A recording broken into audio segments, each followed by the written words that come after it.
Hey guys, how are you all? Welcome back to my channel. Today we will see what if Naruto was missing ANBU commander. If you enjoy then please like, share and do comments. Screams, blood, slaughter, death. Everywhere you looked you could see bodies of badly burnt shinobi and kunoichi alike. Their bodies were not even able to be identified. For what surrounded them were buildings that were crumbling from what looked like to be crushed or burnt by the massive flames surrounding the area. What was happening? Well, it was simple. The once great place known as Konoha, strongest shinobi village of the 5 great shinobi villages, was being attacked by a massive-looking fox with 9 gigantic flaming tails. The fox was in legend named the Kyuubi no Kitsune. Some say it never appears in human affairs aside the fight between Hiroshima Senju and Madara Uchiha, since it was summoned by the Uchiha clan founder. But the question was why? Why had the fox attacked this once great shinobi village? That was on the mind of a few people. While there were more important things going on. In which case was a fight happening on the front line. 4 figures could be seen. First was a man that stood the height of 5 feet 8. He wore the normal shinobi attire, which consisted of a dark blue long-sleeved shirt with a green Junin flak jacket. He also wore dark blue Junin pants that had medical tapped at the ends. Ending his attire was blue shinobi sandals and a sleeveless white trench coat with red flames licking the bottoms and a small chain connecting the ends together.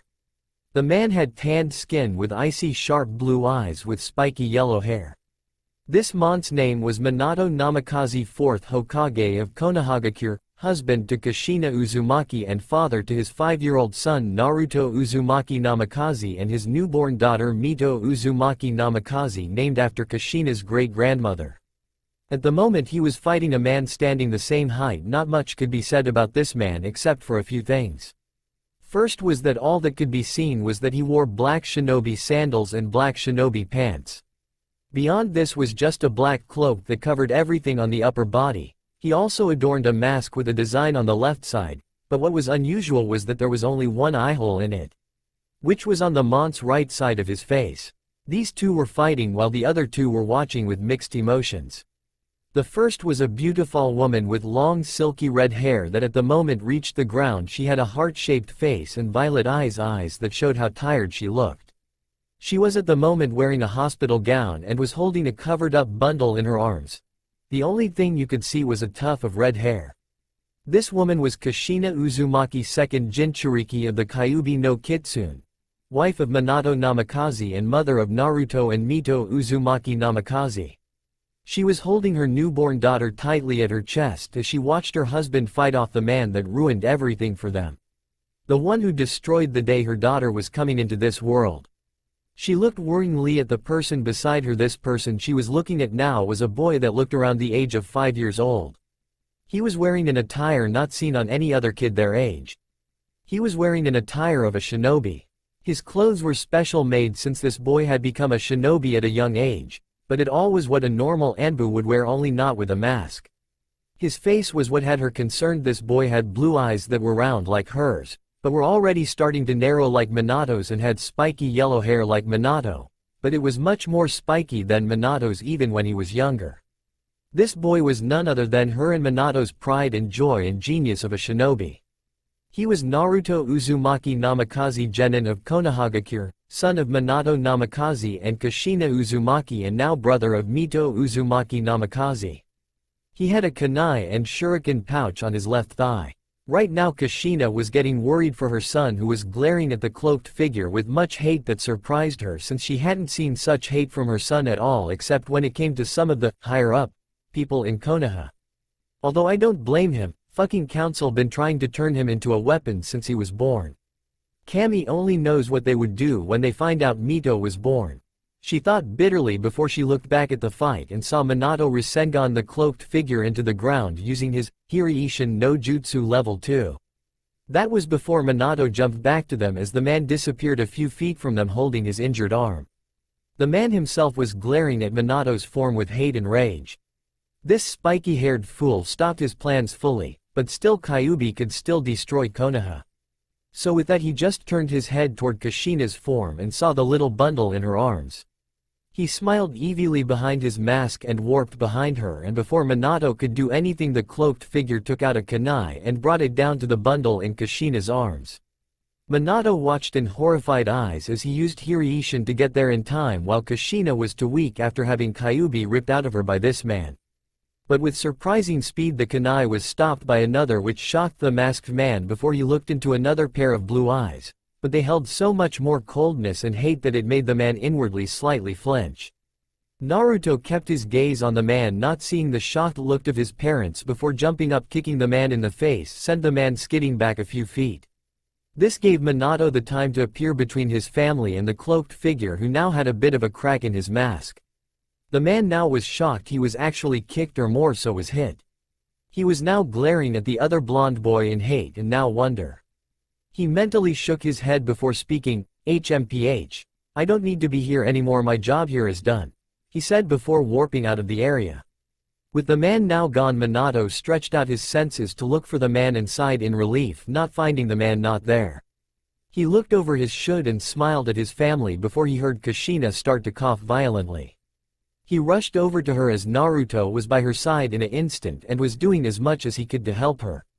He was looking worried as his mother was coughing up blood while protectingly holding Mito in her arms. He gently held her upright as Minato rushed over and was checking her and saw the effects of having Kyuubi ripped out of her taking its toll. He then remembered the threat that was looming over Konoha and looked at the now growling Kyuubi who had turned its sights on them. He glared as his mind was going a mile a minute to think of an idea to stop the Kyuubi before he remembered a type of sealing that he had created with the help of Kushina's own mastery in sealing. He grimly remembered the effects of what it does to the user, but remembered the pros of what it does. Naruto, who was holding his little sister in his arms and helping his mother to support her weakened state. He looked and saw the emotions running through his two Sans eyes as he was staring at the Kyuubi who was coming at them. Kushina must have seen this before chakra chains came out of the ground holding the Kyuubi, slamming it down in front of them. This action made Minato and Naruto snap their heads to her in worry, seeing her get weaker as she looked into Kyuubi's crazed eyes and saw something wrong with it, but couldn't figure it out in her state of weakness. Minato sighed before he heard a rush of wind and saw a giant paw heading for Kushina and cursed before flashing in a flash of yellow. He hoped he would make it in time. Naruto saw the coming paw and knew where it was going. He looked at his little Imouto in his arms before kissing her forehead before putting her in Kushina's arms and jumping in the way with his back at the incoming paw. Kushina looked with horrified eyes as Naruto just threw himself in harm's way to stop the incoming attack from killing her. She saw Minato appear too late and saw him watch with horrified eyes as his son just sacrificed himself for his mother. He started to tear up seeing what was happening, but that was squashed down when his son weakly looked at him as blood was dripping from his mouth. Naruto at the moment was in so much pain he couldn't think straight except for just protecting his mother. He looked over his shoulder and glared at the less crazed eyes of Kyuubi before looking at his father that was tearing him at what had happened. He smiled at his father as more blood dripped from him. "To-san. Do it. While you have the chance," he said as the light in his eyes was going out. Minato frowned before he saw Naruto's understanding his eyes. His eyes were growing wide as Kushina was crying on what was happening. She still listened on what Naruto was saying. Sochi. What? Are you? He said. To-san. Use. The. Sealing. On. Me. Use the Shiki Fuin on me while you have the chance, he said in a much weaker voice.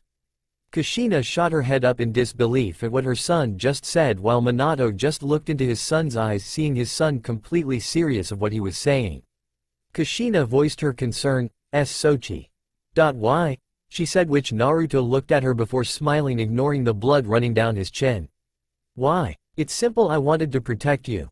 Ka-san. As for the sealing, as I'm sure you know, I am actually now connected to Kyuubi. So now the Shiki Fuin would do its work and drag this fox into me, he said. But how do why you know that? Sealing, said Minato as his along with Kushina's eyes were watering. Naruto just smiled, because I've studied the effects from the vault while you weren't looking. I was curious and knew this. Was the only sealing I knew would stop. The Kyuubi. And I know. For a fact. That if the container was physically connected to the one being sealed, this would greatly increase the chances of the sealing be done perfectly, he said before going into a coughing fit. Minato and Kushina were now letting the tears fall. They knew of that ceiling. It was the same one Kushina helped Minato with. They both knew of the effects and what it does. The ceiling would summon the god of death itself, Shinigami, to carry on the ceiling, and even though the Shinigami has immense power, it would have trouble sealing one like Kyuubi. That's when they realized Naruto's plan and had to smile even though their son was dying in front of them. While they couldn't do anything about it, Naruto showed smarts. They went beyond his age.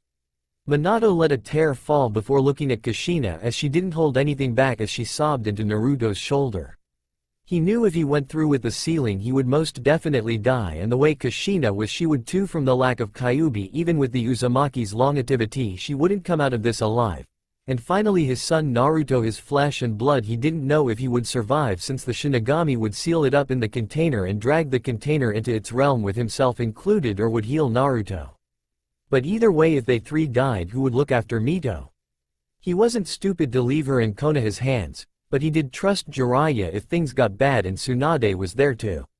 He didn't believe in Sarutobi much. Even if he did call the man sensei, he just couldn't place that there was something underneath that old man that was dangerous. He sighed before he smiled at his son and wife before walking up to Kushina and bringing her into a hug. He looked down at Mito with eternal sadness in his eyes before looking at Naruto with so much respect for his son. "Kushi-chan. Let's do it," he said, which she looked at him with a weak, defiant look before a cough interrupted her thoughts. She looked and saw Naruto looking at with pleading eyes, which broke her iron will that she was known for before. She nodded as well. Knowing this was the only way, Naruto smiled before he looked at his father. "To-san, do it. Now," he said with a struggle as he coughed up more blood. Minato nodded quickly as he did the hand signs. As he did so, Naruto looked at Kushina one more time. "Ka-san. Let me see her. One more time," he said, gesturing to Mito. Kushina smiled sadly as she weakly shifted Mito in her arms to uncover a sleeping redhead baby girl. Naruto smiled at her, and even though he had lost all strength in his whole body, he moved his bloody right hand and gently touched her sleeping face. His eyes were looking at her face solely, even as his father was getting to the last signs, or the fact Sarutobi arrived with Kakashi and Jiraiya, or the fact his mother was watching with sad tears coming down her face. "Imouto. I don't know if you can hear me. But I will say this. Oni-san doesn't have long. And he wants to say his piece," he said as the baby girl's eyes started to twitch. As Naruto was doing this, he didn't see the once upon a time Kyuubi crazed eyes glaring down on him go glazed before it blinked before looking upon the situation before its eyes shot wide open seeing Kushina's state. That's also when it felt something on its left claw. It looked down to see Naruto's bloody body struck through its claw. Its eyes shot wide open even more as an emotion flickered in its eyes. If anyone would have seen it, they would have seen a tear drop from the Kyuubi's eye. Naruto looked and saw Mito's eyes starting to slowly open. He was shocked while internally was happy to see her eyes before he died. He knew he would die, he wasn't stupid, and it made him sad he wouldn't be able to watch her grow. He cut out his musings to see violet innocent eyes staring at him curiously. He smiled sadly as he stroked her small cheek, which got a small giggle from the now awake little girl. He smirked. Even as he was on death's door, he would smile at his baby sister since she was taking her first look into the world and was kinda glad he was the first thing she saw. He continued not seeing the shocked and yet terribly sad eyes of Jiraiya, Kakashi and Sarutobi. "Hey, Imouto. Welcome to the world. This probably isn't the right thing for you to see on your first look, but at least you can see Oni-san first. Isn't that right?" he said, cooing the last part, which got a small giggle from the little babe. Kushina watched with sad eyes at her son talk to his baby sister, which to her was his last words to her. Minato was on the last hand sign before hesitating and looking at Naruto only to get his sight he would remember forever in death. Naruto was smiling at Mito while holding her small hand in his own. He saw him talking to Mito, which the little one was giggling and smiling at her Oni-san. That's when he saw the sideway glance from Naruto, which was so full of determination it shocked him before nodding. Naruto then looked back at Mito and said his last words to her. "Mito. I'm afraid Oni-san is going away now, and Big Brother won't be able to see you grow up into a beautiful woman. He knows you will. I won't be able to protect you at night like a big brother should. I'm sorry I won't be able to help you when you really need it. But know this. I will always be watching over you. Somewhere you should know I will always be there even when you don't know it, he said with a strong voice even as he was going very pale. He may be 5 years old, but he was much more mature for his age and knew this was probably be the last time he would see her. Despite the short years he trained ever since he could walk, his mind would unexpectedly grow beyond his physical appearance. He only told this to his Ka-san and Tu-san and his best friend Itachi. God, he's gonna miss him. Even though Itachi was the same age as him, Itachi was like a little brother to him, always asking for help with his shinobi duties. He just mentally hoped Itachi could get over his death. He looked at Mito, who was looking at him even more now with tears starting to form in her innocent eyes. It was like she could understand what was happening instinctively and started to cry. He smiled sadly before kissing the crying baby on the forehead once more before looking at a sad Kushina. Ka-san. Go ahead. Take her. Tu-san is finished, he said, which she nodded before taking the little girl in her arms once more to lullaby her to help calm her down. Naruto looked back to see the shocked spectators and smiled. See y'all later. Kakashi. Ero Sennin. Hokage-sama, he said before Minato shakingly slammed his hands on the ground with his bangs covering the tears falling from his face. Shiki Fuin. Naruto smiled sadly as a flash of erupted around the family of Namikaze and the deathly silent Kyuubi, while a barrier separated them between the now coming shinobi from Konoha to see what the Yodem had planned. Silence. That was what greeted Naruto as he had his eyes closed. That's when he felt something. He doesn't feel pain anymore. He twitched his eyes a bit before opening them to see darkness. He couldn't see anything except the outlining of a ghostly apparition in the darkness in front of him. He couldn't tell what it was, but he did have a suspicion of what it was. The ghostly apparition itself was staring at Naruto's suspended form in the darkness with interest. He knew of the boy, but for some reason something about the boy just interested it to no end. And most mortal don't have the ability to interest a being such as itself. It decided to show itself to the boy after dealing with the ceiling. Back in the Dome of Light you could see the still figures of the Namikaze family and Kyuubi with Mito silent as well. That's when they all felt it. Death. An embodiment of death itself slammed on them all except Mito as to not kill the little babe. The ghostly apparition showed itself to be a white-cloaked, purple-skinned deity. The appearance of the thing showed its spiky white hair that sticked in all directions as it flowed past its neck. There was also horns sticks out of its head and hair. It looked at them all with calculating yellow piercing eyes that showed wisdom beyond comprehension. It looked before it settled on Kyuubi. It frowned before looking at Minato and Kushina. That's when it linked all the dots. It looked down at Minato's haggard form, who was staring at him with sadness that showed even a mortal could make a god flinch from the sadness in his eyes. He followed his gaze discreetly at Naruto's prone form with his stomach impaled by Kyuubi's claw. The deity frowned before looking upon the forms of Minato and Kushina looking at it. It then started to speak. Mortal. Why have you summoned me? It said, even though it knew why, it still needed to know everything perfectly. Minato not looking at Naruto prone form for he was sure it would break him up inside state. Shinigami-sama. Please. I beg you. Can you seal the Kyuubi away? Into my son, he said as tears started to form in his eyes. Shinigami even itself softened its own eyes and stated. Mortal. I can't do such a thing.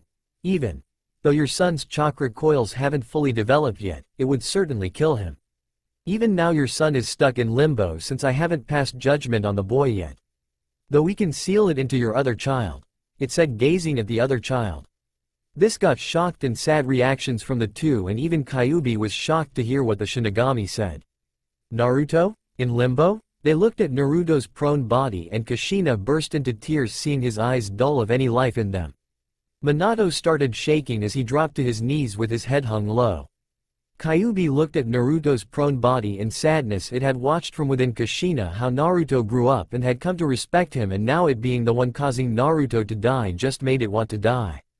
Shinigami just watched on with an impassive face, not showing the hint of pity in its eyes for the mortals. Minato stopped shaking before looking into Shinigami's own eyes, showing a broken man. Yes, but please. I beg you, Shinigami, let us talk to Mito before we join our son. That's all I ask of you, Shinigami-sama, he said, kneeling before the being with his head on the ground. Shinigami on the outside just looked at the man while on the inside just smiled. It nodded, making Minato smile in happiness, thinking after this he could go see his son on the other side. He walked over to Kushina as they sat in front of Naruto with him facing them. Even if he couldn't actually see them, he will remember the memory of what the family together one last time.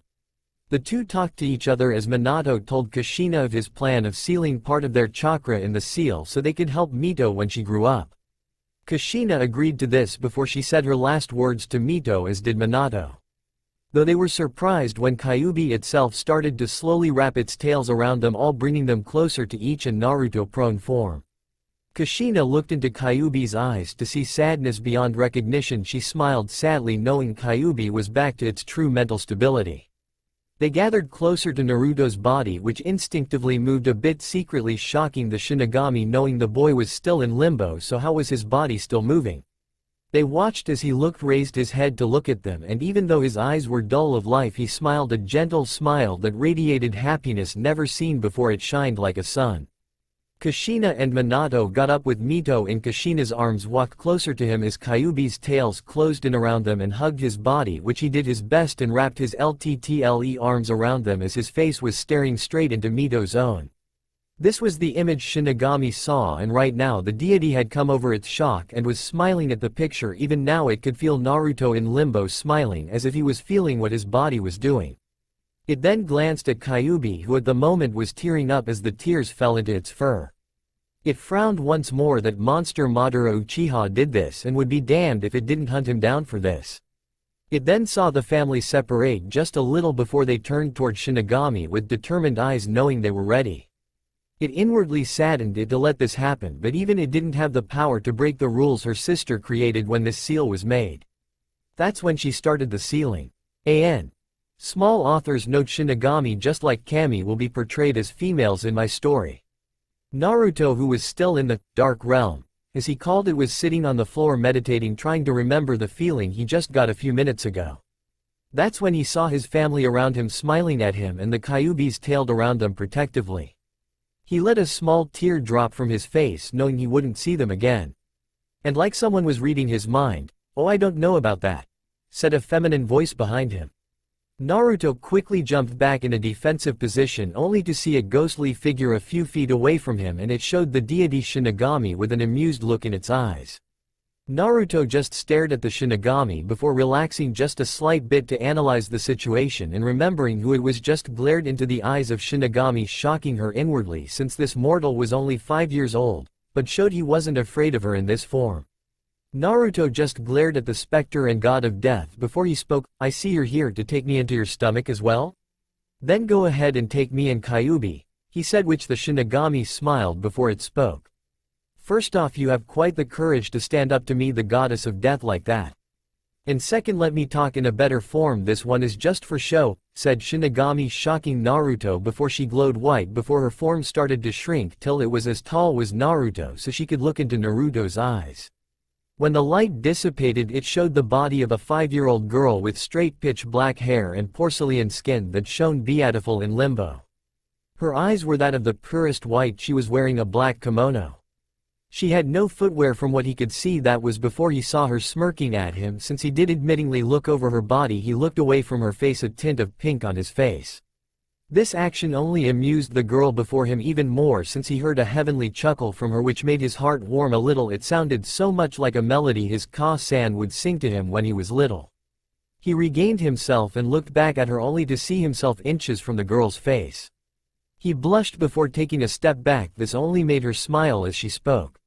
"You know, up close you're kinda cute," she said, admitting the honest truth. He was only 5 years old. But in the academy he was one of the most wanted boys in the academy. He was growing up fast since his face was getting more angular from all the training he did. He recomposed himself and stared at her with curious eyes. "You aren't you Shinigami? I mean seriously, Two-san finished the sealing. Shouldn't I be with him in your, I don't know," pointing to his stomach, which got a laugh from her. "Kami." Her laugh itself was like a melody. Shinigami shook her head before looking at Naruto. The boy just interested her greatly, even now knowing she was the Shinigami goddess over death, and he seemed to totally unfazed by this. It made her interest him go up higher each time he spoke. But then she remembered the situation at hand and frowned. "Naruto," she said in a stern voice which shook the boy and made him realize she was now serious, so his eyes hardened since he knew there was a time to goof off and a time to be serious when the situation called for it. This action made Shinigami even more interested in Naruto now. She couldn't wait to tell Kami-chan about this one. She cleared her throat before speaking. "Naruto, I know everything that has happened since Kyuubi attacked Konoha, and I have to say watching you sacrifice your life for your mother like that even at your age is surprising. Most children would have stayed rooted in the spot, yet you threw yourself in harm's way to save someone precious to you. That is a very admirable thing to do, Naruto," she said with warmth in her voice. Naruto just looked down, smiling sadly, figuring it was his last act of ever seeing his family again. Shinigami saw this and continued, "Unfortunately things went bad. Your plan from what I can see backfired. You died before the ceiling could complete itself. And we had to choose another container, and the only one at the time that could Kyuubi was none other than," she said, and that's when she stopped seeing the recognition in Naruto's eyes. Naruto's eyes were wide in terror, figuring his plan would have succeeded, but hearing what happened made him hate himself. He wasn't strong enough to last a bit longer. He thought about what he could do before he snapped his eyes open and raised his head to stare Shinigami in the eye. This action made her flinch, and his eyes showed determination beyond anything she had ever seen. Not one mortal ever had those eyes before, not in history. No one came close to these eyes. These eyes both scared her and intrigued her for some reason. First, she was scared for those that fought against him when his eyes were like that, and two, it excited her to see a mortal make her, a goddess, flinch. Oh yes, she was now fascinated with this one. She then continued, despite Naruto's growing aura that glowed a light blue color. "Also, I hate to inform you, but your father and mother weren't able to survive the ceiling, since you know of the price of summoning me to your realm. And your mother, the wounds she suffered and the terrible pain of having Kyuubi ripped out of her made her go over the edge. I was able to stop time in the barrier which separated all of them and Kyuubi from the outside world," she said, but was cut off when she felt it. Naruto's aura started rising after each word was spoken, and when she said his parents were dead, his aura skyrocketed, startling Shinigami. Her eyes were wide open in shock. She now saw Naruto glowing figure shrouded by the waves upon waves of the blue spiritual energy. She then hesitantly looked and saw his eyes. They now glowed with an unearthly white outlining the pupil. Naruto couldn't believe it, but hearing it from the goddess herself made Naruto snap. His little sister. She would be all alone in the cursed shinobi world. The world he knew that had too much violence and greedy humans. A world he knew would hurt her. That's when he made a decision that would change the shinobi world forever and make the heavens and hell itself shift. He glared at the shocked goddess of death. "Take me back," he said, with an unearthly wind blew through him and past Shinigami, ruffling her hair and kimono. But this didn't faze. What did was that his Ryotsu was growing much larger than any mortals should. Even for a Hokage this was too much. She heard his words and was about to disagree when she stopped, seeing his eyes, and saw he wouldn't take a no for an answer, and somehow in the deepest reaches of her body she felt that she needed to say yes.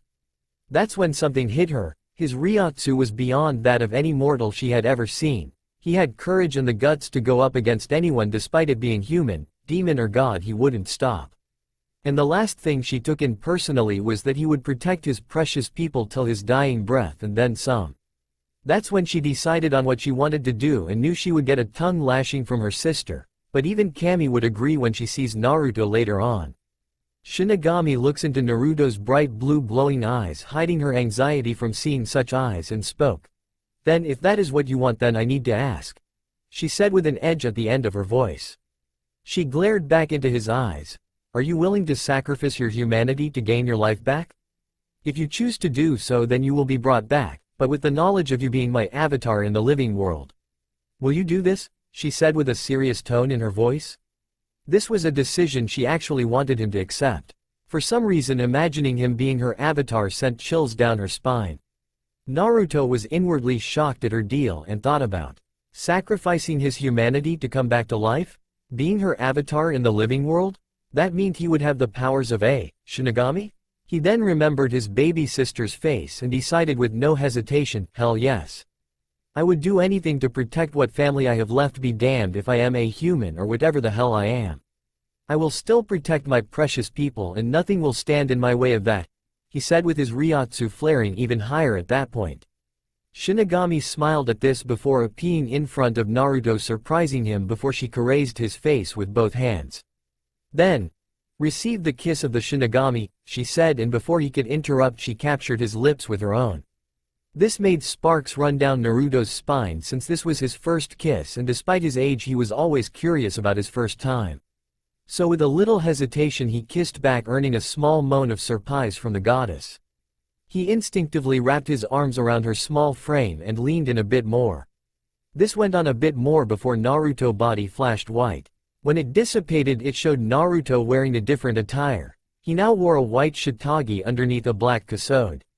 Below this he wore a white hakama himo underneath a black hakama. The last thing was that he wore a white sash around his waist and on his feet, replacing his once upon a time shinobi sandals were white tabi as his footwear were waraji. Finishing off the look was a giant sword on his back that just oozed Ryotsu. At the moment the goddess of death was still getting out of her little daze until Naruto flashed, and that's when she opened her eyes to see Naruto's transformation. And to say she was shocked was an understatement. Never before did she think Naruto would become something like this. For she was seeing a ghostly image of a mask on his face. She shook herself as she looked at her now avatar to the real world, and she honestly couldn't be happier of who she had chosen. Naruto blinked before looking at himself and saw his different attire before shrugging. It wasn't important at the moment. He looked back up to see the goddess looking at his form in shock before recomposing herself. Well, now that you have become my avatar there are some things you need to know, though I'm pretty sure you'll get to know most of what you are later on. All I have to say is that you truly only answer to me and no one else, even your Hokage. No one is your true leader except for myself. And when I call for you it is either that I need a soul taken when I am too busy to do so. Also there will be times when I have to call upon you to get rid of people tampering in Kami or my territories. Do you understand? She said, which Naruto nodded, already having knowledge of what he is going through his mind. She smiled before bringing him into a hug. This shocked him before he embracing the warmth. Now it's time for you to go, but before you do. My name isn't Shinigami, it's actually. She said hesitantly, for no mortal knew her name and this would be the first one to ever know, besides Kami. Naruto looked at her curiously until she looked back at him and said, my name is Megami, she uttered. He just blinked before smiling. That's a wonderful name, Megami. Has a nice ring to it, he said before he remembered the happenings in the living world and all sense of playfulness erased from his body. Megami blushed at his compliment before seeing the change in his demeanor. Naruto had to go back to the living world fast. I guess it's time for you to go for now. But remember, the abilities of being my avatar will come to you in time, I promise. But for now you have to go back, she said with a hint of sadness in her voice. Naruto just stiffly nodded, and with that Megami snapped her finger and a flash of light erupted from the darkness. As he closed in on them, Naruto smiled at Megami, surprising her a bit. Megami-sama. Will you do me a favor and tell my parents? Imouto-chan will be protected, he said, which she smiled before nodding, and with that the light covered them both. As it did so, Naruto swore he heard a faint voice from Megami saying, goodbye for now. My avatar, soon will we see each other again, and honestly I can't wait for that to happen. He smiled before he accepted the light, bringing him back to his world. So this way he can still protect what family he has left in the world. In the living world outside the barrier was half the ANBU, the Hokage, with Kakashi and Jiraiya. They had all watched as Minato do some kind of seal before this barrier had erupted. Some had tried to destroy it using every jutsu they knew. But nothing had worked, so they decided to wait for it to finish, though they were very worried for Naruto when they saw him impaled on Kyuubi's claw before they vanished in the light. That's when they heard a crack and they looked up to see a barrier cracking before more cracks appeared, Befpri shattering and a blinding white light erupting from inside, blinding them all from what could be seen. When it died down, they had looked up to see a sight that would forever be in everyone's mind that day. Naruto was there dressed in his normal attire, holding onto his baby sister as he sat between his parents who were holding on to each other smiling. Naruto was standing between their bodies with his sister held tightly against himself with his head held down, his bangs covering his eyes. When he looked up, he looked at the now shocked spectators. His once blue eyes were now glowing with a supernatural blue that some took a step back. While some who were friends with Naruto, namely some of the ANBU and Kakashi and Jiraiya, were gobsmacked and were wondering what happened. Sarutobi though was the first one to get over his shock first before taking the situation at hand and saw how his predecessor was dead along with his wife, leaving behind their now alive son and newborn daughter. He looked at Naruto, and from the time he seen the kid graduate at the age that was unnatural from the little time he was on his team, never once had he seen his eyes like they were. He was honest with himself, those eyes scared him for some reason. Naruto looked down at his parents' bodies and smiled sadly before looking his baby sister and smiling warmly at her sleeping face. He looked at the ceiling on her belly glowing red and mentally nodded. He saw the only influence from the ceiling was the whisker marks on her face. He bent his head just a little bit, kissing her forehead once more, and whispered his words that somehow echoed around the area. "Don't worry, Imouto-chan, Oni-san is here for you and he's gonna protect you from anyone and anything. Even if he has to face the devil itself," he whispered, which somehow got a small smile from the red-headed babe. He looked down at his parents' bodies and took out 2 storage scrolls. He was gonna have them buried where they wanted. He wasn't about to let the council or even Sarutobi decide this, only him. He sealed them into the scrolls and pocketed them into a pouch. He looked back at the spectators and walked over to them. As he did so, he ignored the astonished looks he was getting or the suspicious glares aimed at his sister. When one did, he would glare back, making them freeze in their tracks. He walked right up to Sarutobi and looked him right in the eye. "Hokage-sama, I'm sure you already know what's happened, as do you, Jiraiya-san. But right now I don't care what you do, cause right now I have a little sister to take care of," he said, and before they could stop him he jumped back into the woods heading for the Namikaze compound. He knew what he just did would be called into question, and there was also gonna be a council meeting for what happened and him being called in. Well, he didn't care at the moment. What he did care about was protecting his baby sister. He knew for a 5-year-old taking care of a child would be hard, but he wouldn't give in. He wouldn't let others take care of her since he didn't trust most except for a select few. Hell, he didn't trust Kakashi or Jiraiya. They might be family friends, it was just something about them told him not to trust them completely. And Sarutobi, he didn't trust that man at all. He knew he would take after the village more than a Hokage's family and would try to announce something to the public to quell down their questions. If it did come to that, hell hath no fury like a brother's wrath, for not even Kami would stop him from unleashing his rage upon those that would try to hurt his sister. When Naruto reached the compound, he entered in before activating the security seals around the compound and area to not let anyone in. He then went to his now sister's room that was beside his own and saw everything in order, from the little crib with plush toys to, oddly enough, an orange-colored fox as well. Then the diapers to the blankets. He remembered his Ka-san buying food for when she was hungry and storing them in the kitchen. He looked at his sister, seeing her sleeping. He smiled before sitting in the rocking chair and laying Mito on his chest, letting her sleep. He then covered them up with a blanket and he started letting himself fall asleep. He would be doing this a lot to be sure she was safe. Megami, who was watching through the mirror, looked at her side and saw the parents of the two smiling warmly at the scene. She smiled as well before she started to explain why they were here. With that, the legacy of Minato Namikaze and Kushina Uzumaki, Mito Uzumaki Namikaze, and the avatar of the goddess of death Naruto Uzumaki Namikaze began. Next day we find Naruto waking up to look down, seeing a little snoring babe. He smiled before picking her up and going down to the kitchen to get her something to eat. That's when he heard knocking. He heard it coming from the front door, and as he walked over to it he discreetly pulled out a kunai to make sure it wasn't an enemy. He opened the door to see his panting longtime friend Itachi Uchiha. He smiled. This was probably the only person he truly trusted in Konoha, though he frowned when he saw the worried look on his friend's face. Itachi, who was panting to get here as fast as he could, looked up to see his best friend looking at him with curiosity and confusion. He needed to hurry before the personal ANBU of the Hokage came. That's when he saw the bundle in his arms and he remembered his mother saying something about Kushina having another child. He smiled despite the situation coming at hand. He shook his head before looking at Naruto again. "Naruto-ni-san. Hurry, you need to get to the council chambers. They have ordered the Hokage's personal guard to come get you. I got here as fast as I could before them," he said, which Naruto frowned at before looking at his sister. Then he looked at Itachi with the same eyes he had the night before. This froze Itachi in place. His surrogate brother was staring at him with eyes he had never seen before. They looked like they were the eyes of a warrior, someone who would travel through the 9 levels of hell and back to protect his precious people. Naruto saw Itachi's look but ignored it for more important matters. I knew this would happen.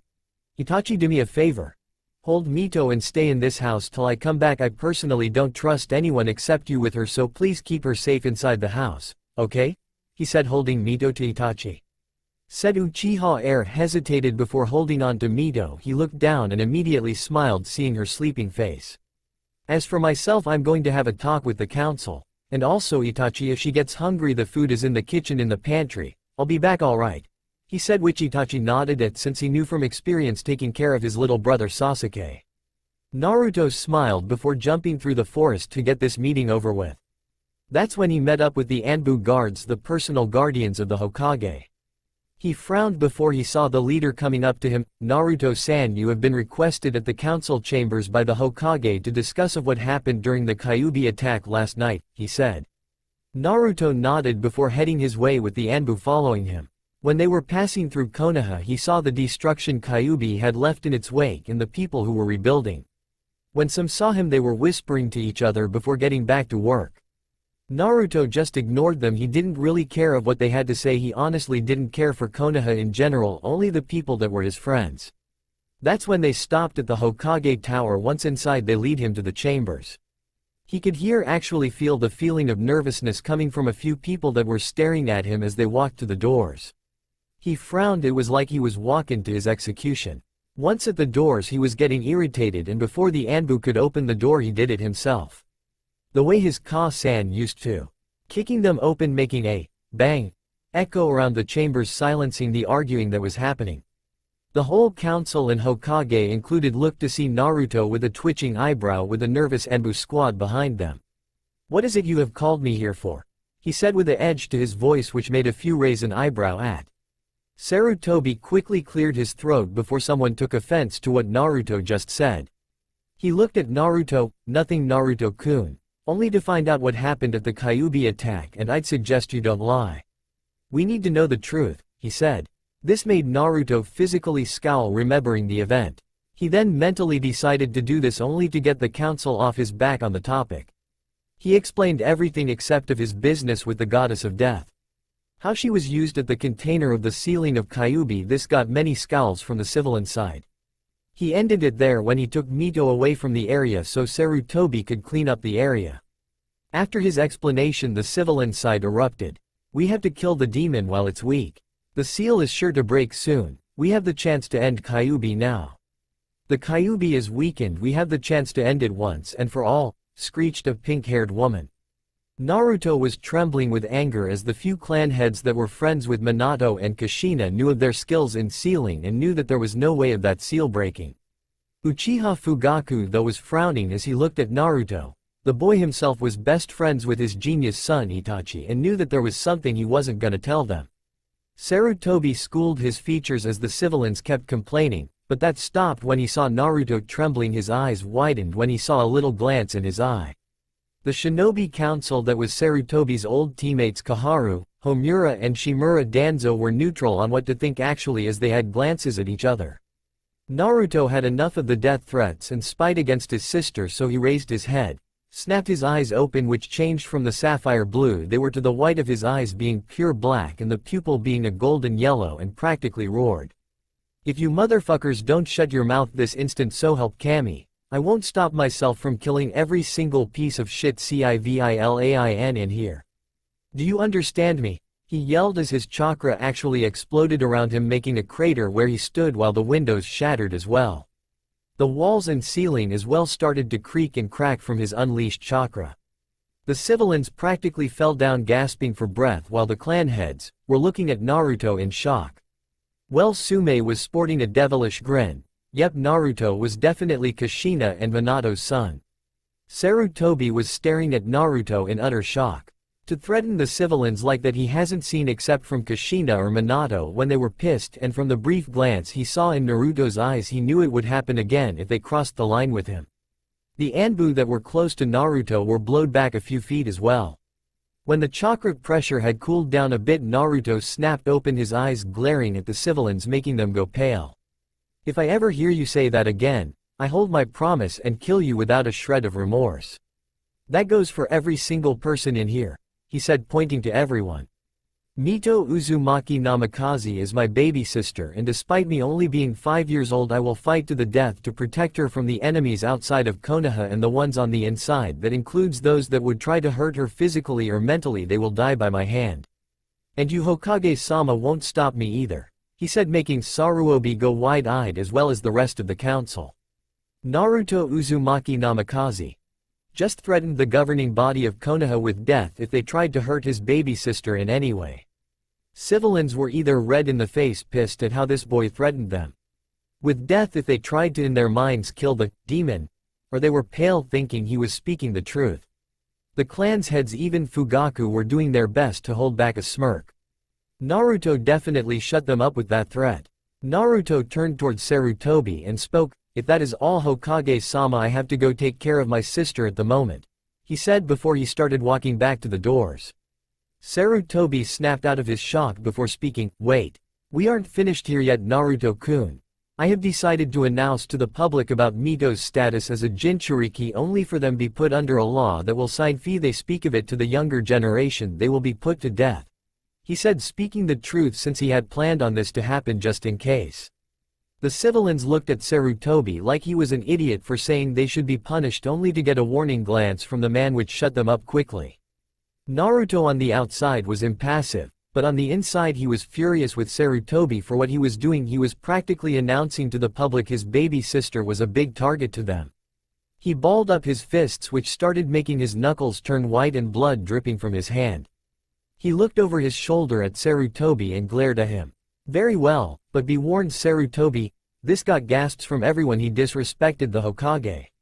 "Even if they mumble a single insult or try anything, they will die no matter what you say. This is clan business at the moment, and they try to hurt or kill an heir of our clan, and if they try anything, not even you will stop me from killing anyone that tries it. Be damned them civilians or clan members, anyone that tries will meet their end by myself," he said before walking out the door, ignoring the gawking from the whole entire council. Sume, though, was now grinning. Naruto was now appointed as the first person in her book to shut up the council, threaten the Hokage, and now threaten clan heads as well. Oh yes. Naruto was definitely Kushina's son. And the years went on like normal, except Naruto had buried his parents in the field of their clan home, marking it with a tombstone with the Namikaze and Uzumaki symbol. It stated, "Here lies two of the most well-loved people in Konoha. Kushina Uzumaki and Minato Namikaze, mother and father of two. These two were powerful in their right, stronger than anyone of their generation and above. Though they died fighting the Kyuubi, they still died with a smile on their face. They will be missed by all, but much more by the children they protected." Over the years, also after the announcement was made, the villagers were like Naruto predicted, hateful, and tried everything, but they only ended up getting killed by Naruto or arrested before he got to them. Sometimes it was a match between himself and the Hokage as to who would get to them first.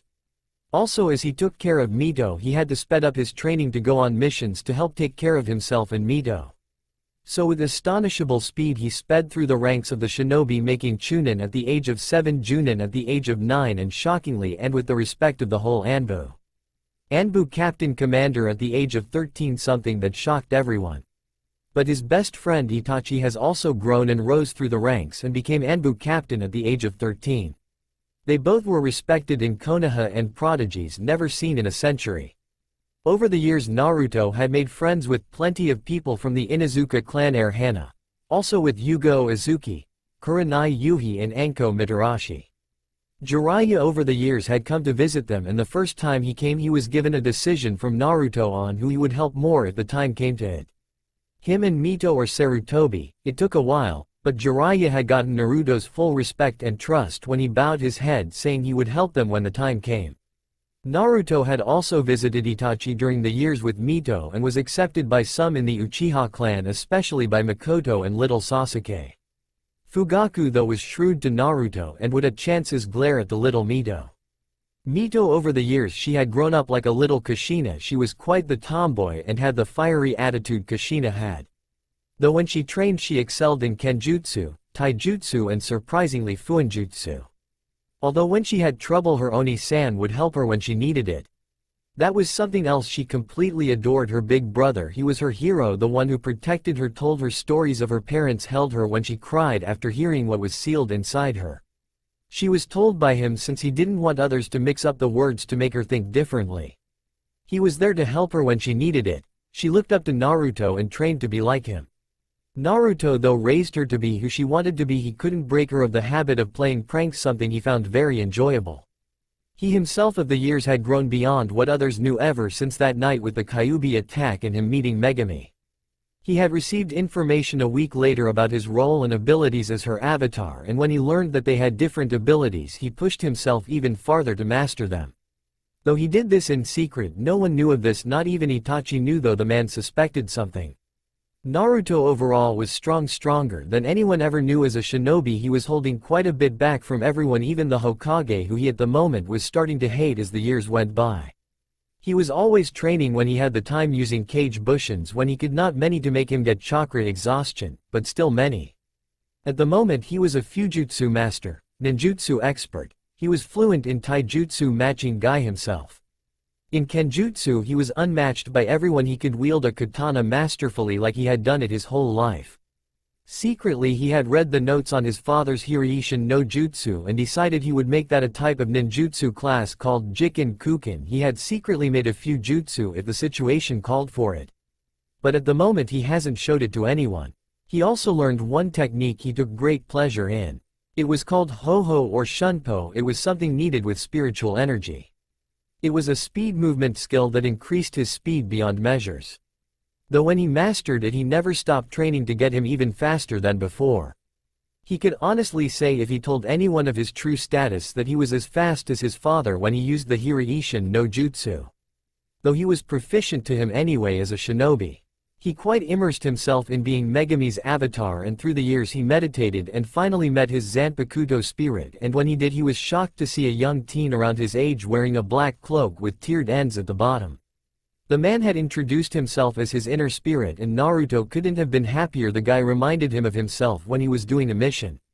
Over the years he learned that the teen's name was Zangetsu. That day also sparked when his weapon he received at becoming Megumi's avatar changed forever. It changed into a giant cleaver that was as tall as he was and grew as he did. The sharpened end was white with the blunt end black as night. The handle had no guard and had what looked like medical tape wrapped around it, leaving behind a long flowing end of it when he unveiled it. His Zanpakuto had told him that it was called Shikai, a form that manifested what his spirit was. He also learned techniques called Kido. They were like ninjutsu and fuinjutsu, but so much different than the others. He had learned that you concentrate your spiritual energy and speak the incantation instead of doing hand signs like ninjutsu. Over the years he had practiced and mastered a few that were ranked from 1 to 80 on all classes, ranging from Bakudo and Hado.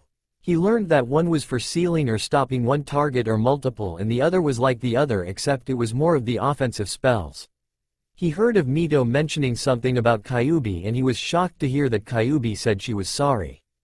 And from what Mito had told him of what Lttle she could, she said Kyuubi was sorry for what she had done and explained all that happened. He decided on that day Madara Uchiha was his prime target. Also during his duties in raising Mito, he made himself a reputation among Konoha as the demon's guardian. Though he didn't care what they said, he brought that title up full blast when he crucified a villager to the wall in Konoha Square for punching Mito. After that incident he was looked at with fear and anger at the same time, knowing if they tried to get to Mito they would die by his hand alone. As the captain commander of the ANBU Corps he was respected beyond anything with them, and that with his position he never showed his face or identity to enemy villages. Though that didn't mean he doesn't have enemies in Konoha as well.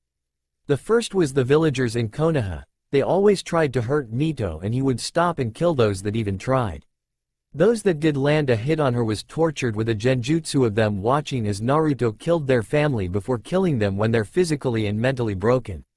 Another enemy was the council. After the council meeting all those years ago he had made an enemy of the civilians and the respect and protection of the Inuzuka, Aburame, Nara, Yamanaka and Akamichi. Fugaku though was neutral to him, as well was Hiyashi for reasons unknown. The elders were always pushing for Mito to be made as a weapon or executed or made as a breeding stock when she was old enough. This made Naruto unleash chakra, slamming them into the ground and ripping off one of their limbs to make the point across if they tried. He was watching. And lastly was Hiruzen. The man was always trying to take Mito away from him, claiming he was too young to raise the child. Well, he proved him wrong after all these years, and with the protection of over half the clan heads he was protected from the Hokage's attempts.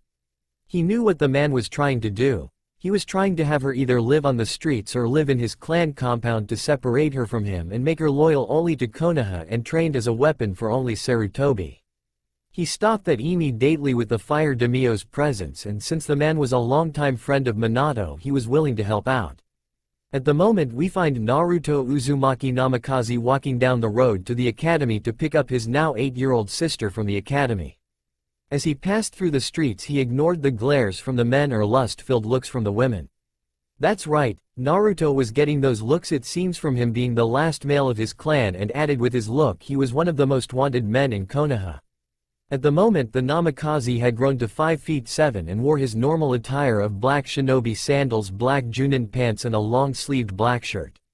Over this was a ANBU chest plate with 2 pouches on his right and left thigh. One for shuriken, kunai, senbo and ninja wire. The other was for storage scrolls and customized seal tags. He was wearing metal-plated fingerless gloves as well as a Konoha headband tied around his waist like a belt. He had a ANBU standard ninjutsu on his back as well as his kitsune mask on the side of his face, showing himself to the public. The mask was Mito's idea and he did it for her, and plus it really scared the populace when they saw it. Overall this was a black trench coat with the Uzumaki and Namikaze symbol of the back as well as ANBU Kyaputen Komanda, ANBU Captain Commander, in kanji. As he walked the people went around him since his aura just screamed danger to those that pissed him off.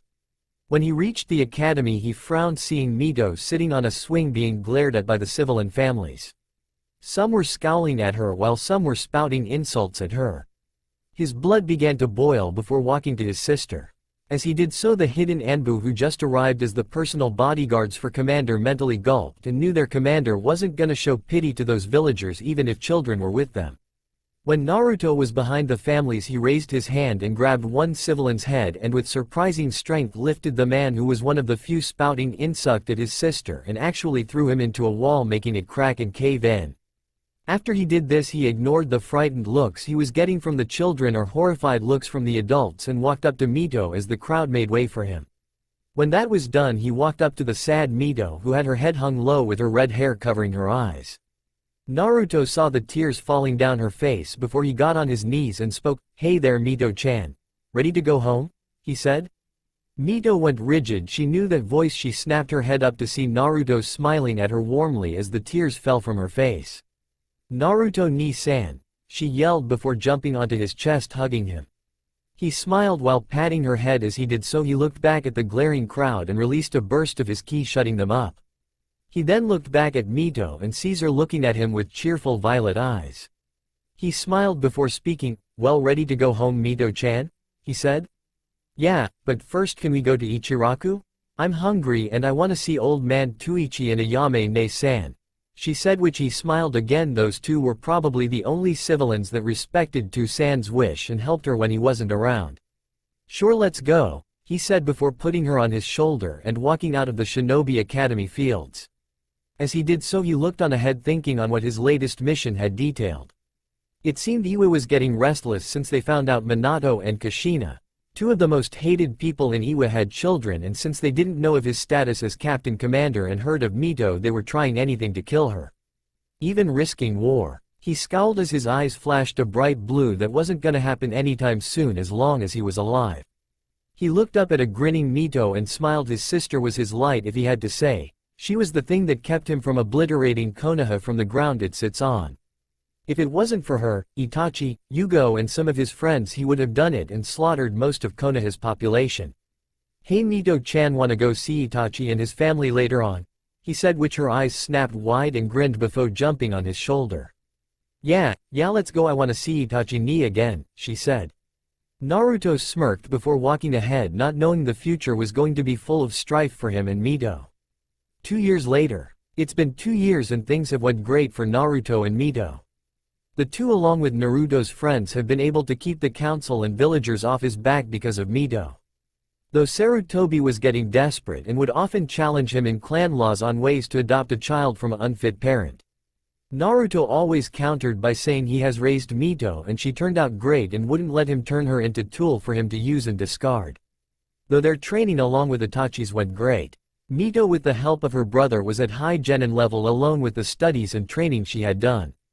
She was intermediate in Fuinjutsu, low chunin in ninjutsu, genjutsu was non-existent except to be able to dispel all with the help from Kyuubi. Her taijutsu with the help of her brother was high chunin and with her mother's sword and help from Naruto she was high chunin to low junin in kenjutsu. Overall she was quite the skilled shinobi.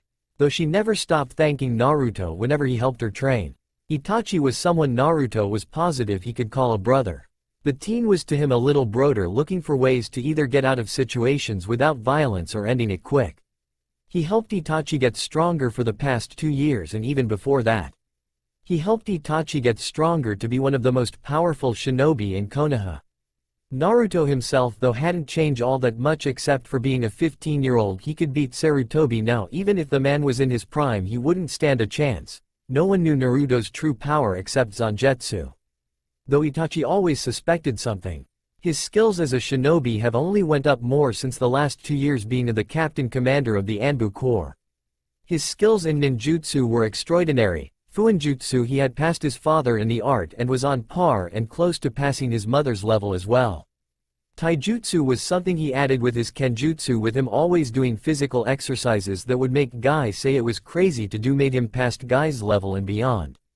Kenjutsu was something he took pride in and could honestly say the 7 swordsmen couldn't hold a candle to him. His speed added with the power of each swing was uncatchable and looked nothing except a blur.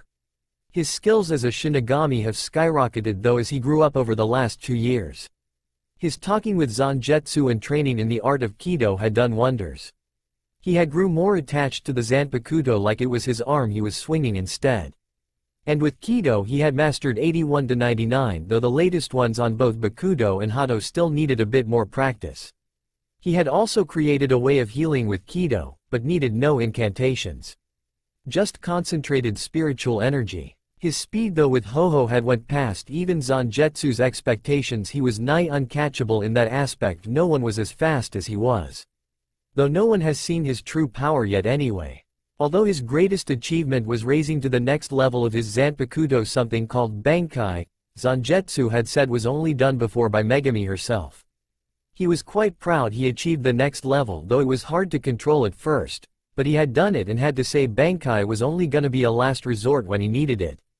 Though even if he was stronger than anyone even truly knew, he wasn't arrogant and flaunted his abilities.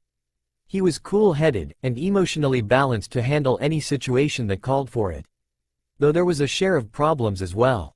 First off, Konoha's civilian populace was getting more brave to actually try and ATTCK him head-on with a few shinobi as well, thinking they had him outnumbered. They were wrong and paid the price. He made an example out of them and showed their mutilated corpse that if they tried it again he would do something far worse than this. That shut them up, only for them to come back a week later in bigger numbers. Also, Iwa was getting much more desperate, and it showed when they sent an assassin to kill Naruto and Mito. When this happened and Naruto stopped and killed the assassin, he had placed the body in a box and written a message to the Tsuchikage that if he tried again he would be starting something he would regret later on. This didn't deter the Iwa cage, it actually made him try harder and harder than before. It was putting the strain of war breaking out once more.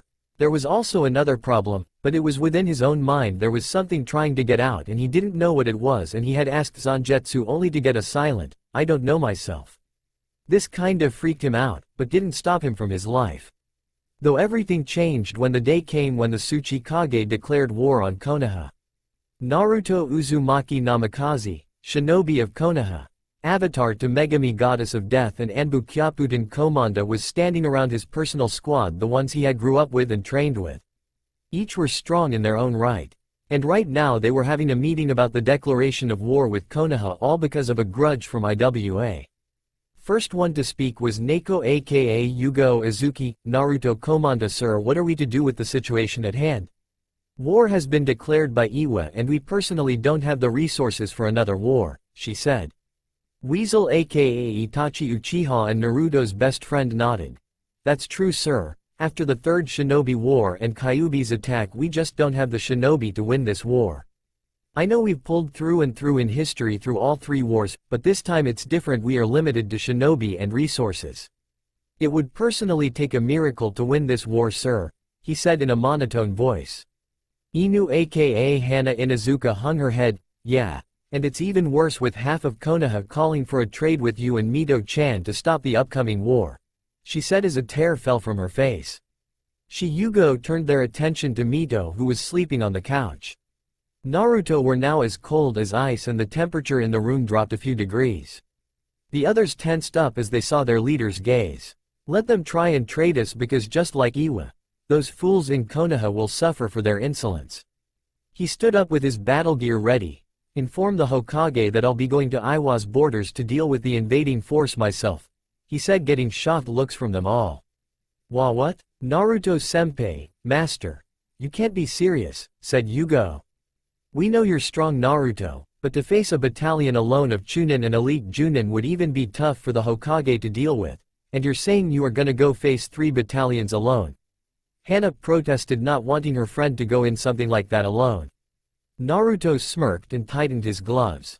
You forget, Hana-chan, that my father was capable of such a feat, and lastly, he said with his eyes narrowed. Don't compare me to that old fool. He is nowhere even close to my level, and I'm stronger than I look, he stated, and they still looked skeptic until Itachi spoke up.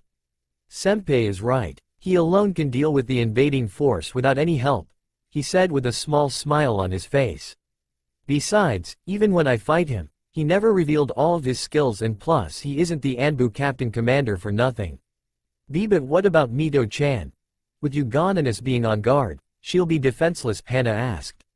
It's already being taken care of, he said, and that was when a puff of smoke exploded into the room and the others jumped to their feet with their blades ready, until it cleared, revealing a grinning Jiraiya.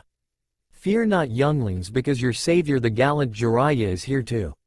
Bam! Thud! An annoyed Naruto gave the man a brain duster to the skull and sending him face first into the ground, causing his subordinates to sweat drop. Now's not the time, Ero Kyofu, Naruto said in an annoyed tone. Said Sennin got up, rubbing the back of his head, glaring at his godson. Mito sat up, stirring in her sleep, and slowly opened her eyes to see her godfather, and her eyes lit up. Before Jiraiya could make an retort at his student's son, a red blur glomped his leg, made him stumble back a little. He looked down and saw Mito look up at him with a grin on her face. He grinned back and picked her up. Well, if it isn't my favorite godchild Mito-chan, he said, and tickled her sides, making her giggle. Naruto smiled at this. Despite being a pervert to women, he loved Mito to death and always tried to spoil her when Naruto wasn't around. Guess what? Me and you are going on a little field trip while your brother deals with those bakas from Iwa, he said, making her eyes light up. As for you, Naruto, be careful out there, because I'll drag you out of limbo and beat the crap out of you if you leave your Imouto here all alone, he said in a serious tone. Naruto just snorted before walking over to his Kyofu and Mito. When he looked at Mito, he saw her worried eyes and smiled. He put a hand on her head and ruffled her hair, making her pout cutely as he spoke. That's not gonna happen, Kyofu. I wouldn't even dream of leaving her alone, and especially with a pervert like you, he said with a teasing grin. Jiraiya just glared at his godson before smiling and patting him on the back. Naruto just nodded at him before looking once more at Mito. I'll see you later, Mito-chan. Be good for Ero Kyofu, now you hear? He said, which she just smiled, though he could see in her eyes that she was planning something. Of course, Ni-san, I wouldn't dare, she said with a oh-so-innocent tone. Naruto just grinned before kissing her forehead, making a tint of pink appear on her face. Kyuubi within Mito's seal watched on and grinned. Oh, is little Mito-chan feeling embarrassed that her big, strong brother kissed her? Kyuubi said. This made Mito blush bright red. And no, it isn't like that, Mito said, but she could still hear Kyuubi's snickering. Then, I'll see you later then. He looked at Jiraiya and nodded. The man nodded as well before vanishing in a puff of smoke. Naruto then looked at his squad and gave out his order. Alright, then you know your orders, move out, he said. Hi. They saluted before dispersing. Kami's realm. Within the realm of Kami was 2 Figs watching through a glowing screen of the happening in the elemental countries. These 2 figures were both female from the curves you could see and the female features they had. The first was Megami, goddess of death. She had changed her body to that of a 16-year-old woman. She was wearing the same kimono from when she first met Naruto, but it hugged her perfect hourglass figure and didn't leave anything to imagine. Her breasts were a perky C-cup and the kimono showed a bit of cleavage. The other was Kami, goddess of life and sister to Megami. She had pale porcelain skin like her sister, but had low-flowing silver hair with glowing golden eyes that radiated power and wisdom. She was the exact opposite of her sister, but no footwear. She wore a white kimono hugging her figure as well, exposing her perfectly round and perky breasts. Kami at the moment was watching her sister's avatar heading to war. She had at first heatedly disagreed with her sister on giving a human her blessing, since the last time they did that it only threw the world it is now into chaos. But that was squashed down as she watched the boy no man grow up and train to get stronger, and she, like her sister, was at first perplexed and interested in Naruto. She and Megami though frowned when they saw him heading off to war, though they knew this would happen sooner or later. Al thought she and her sister secretly wanted to see what Naruto was capable of. Iwa border. 3 battalions of Iwa Nen consisting of Chunin, Elite Junin, and ANBU were waiting with anticipation to break into Konoha and kill the last Namikazes, as well as make the village pay for what Minato and Kushina did during the war. As they were about to break the border, their eyes widened in horror when they saw the son of their most hated enemy appear before them, walking towards their position with a stone-cold and murderous gaze locked onto them. They all started to get nervous as his gaze was so much similar to Minato's. Don't be afraid. Just because he's the son of that man and his bitch of a wife doesn't mean he can take on all of us, the commander said of the battalion stated, until they were all finding it quite difficult to breathe because Naruto was using his spiritual pressure to make them all break into cold sweat, and swore they saw a menacing figure with a scythe hovering over Naruto. For that comment on my mother you'll be the last to die, Naruto said in a dark and dangerous tone before holding out his right hand, and in a flash of light Zangetsu appeared wrapped up fully with medical tape. He unveiled it, showing his partner in all his glory. This intimidated quite a few of the already terrified Iwa Nen. He suddenly took a step and vanished, causing them to go on the defense, and unknown to them, he was already cutting them down at speeds that surpassed even his father's. Was that the Hirishin? One Junin asked his colleagues, but Naruto appeared in front of 3 squads with Zangetsu drawn out, and the next that happened was forever plastered on the Iwa commander's face. Blood, limbs, and screams of pure agonizing pain filled the air as the 3 squadrons were all cut to shreds and were either dead or close to dying. No, that was a technique I created and learned called Shunpo or Flash Step. He vanished once again and in slow motion appeared behind the only Remang ninja. And the one I just killed you with is currently called Senka, he said as he sheathed his blade on his back, and blood shot out of the Iwa commander's chest area where the heart is and spinal column. And as for your Tsuchikage, he and his village are about to get a wake-up call, he finished as the man fell to his knees. Damn you Namikaze, he coughed out and fell to the ground. No, damn your village and your leader's ignorance, fool, he said, and starts to leave the area. As he does so he mentally feels that feeling again, like someone or something trying to erupt from his mind. He shook his head and shunposed to the Iwa village. Onoki, the current Tsuchikage of Iwagakure, wasn't happy and at the moment was slamming his fists onto his desk. Why? Because an ANBU he sent to check up on the invading force on Konoha came back and told him that they were all massacred with no survivors. As he pondered on what he was going to do next, he looked out his window and his eyes widened in terror and horror as he saw Naruto Uzumaki Namikaze hovering over the village and staring right at the man, and then aimed his right hand at the tower. This is a message to you and anyone else who dares to harm those precious to me, you old fool. Hado number 88. Harayugekizokushintenreiho, flying dragon striking heaven shaking thunder cannon. He called out as he fires a gigantic beam of electrical and spiritual energy that hits the cage tower, and truly an enormous explosion that not only engulfs the tower, but 1/4 of the village as well. As Naruto watched the mayhem he caused, he felt slightly guilty for killing the innocent, but if it wasn't their leader then none of this would have happened. With that he turned around and shunned Pioed away, leaving his mark and message at the entrance of the gate. It stated, "You wanted a war, well you got one and paid the price for it." From Naruto Uzumaki Namikaze. This event was recorded in history called the Massacre of Iwa. Kami's realm. The 2 goddesses who had seen the destruction was shocked at how strong Naruto was and how he handled Iwa. It was just too fast even for them. Megami though was beaming with pride. Her avatar was making her feel the ultimate feeling of pride, knowing the man walking the living world was her embodiment on earth, the one who represented death to those that crossed her. Kami though was staring at Naruto with half-lidded eyes that showed a emotion Megami had caught, and she smirked. It was lust. At her avatar. Oh yes, she couldn't wait to start teasing her about this piece of information. Fire Country border. After leaving Iwa in chaos and killing most of its shinobi that followed after him, he had arrived in record time at the border in Fire Country. He then bit his finger and swiped it over his hand and started doing hand signs. Shokin Raibasu, reverse summoning, he stated before vanishing in a puff of smoke. With Jiraiya. As Jiraiya played with Mito around on the Toad Mountain, he couldn't help but be a little worried, for his godson going against Iwa alone was suicide to any normal human. Sure, Minato did the same thing and came out with a victory that ended the Third Shinobi War, but even he had trouble standing after pushing his body past its limits. As he caught Mito hiding behind a tree, he heard a puff of smoke and turned around to see his godson appear in a reverse summoning. He looked and saw the only different thing about him was the giant cleaver on his back and the cold eyes that were slowly becoming warm seeing his sister, but nothing else out of the ordinary. Mito looked up to see the sound of poofing to see her beloved Oni-san. She smiled cheerfully as her eyes lit up. As Naruto looked at Jiraiya, he felt a red blurred tackle into his chest, making him stumble back a bit before falling on the ground. He rubbed his head a bit before blinking. He looked downward to see Mito staring at him with her big violet orbs which glistened with tears. He smiled as he wiped away the oncoming tears in eyes. "What's wrong, Imouto-chan?" he said in a soothing tone.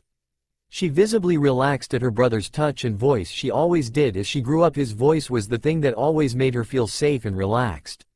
She pushed her face into his chest as she spoke. I thought you were gonna be hurt again," she said, sniffling a little, since on the inside as her Kyofu took her away was deathly worried for her brother, and seeing him now healthy with not a scratch on him made her feel safe again. Naruto just blinked before grinning a devilish grin. He snaked his hands to her sides before tickling her, making her burst out into giggles as she rolled off of him. "Haha, how's that, Mito-chan? This is for believing I wouldn't get back injured," he said as he continued his torture on his poor little sister. He stopped a few minutes later before picking up Mito, who was blue in the face from the lack of air, and sat her on his lap like he used to when she was a little girl. He looked at Jiraiya and she leaned into her brother's warmth. Her head was popped up on his chest where she was facing Jiraiya as well. Jiraiya watched them with a smile on his face, as the two actually reminded him of Minato and Kushina when they were younger, but he shook his head before speaking. "So, how did it go?" he said. "They were stopped like I said.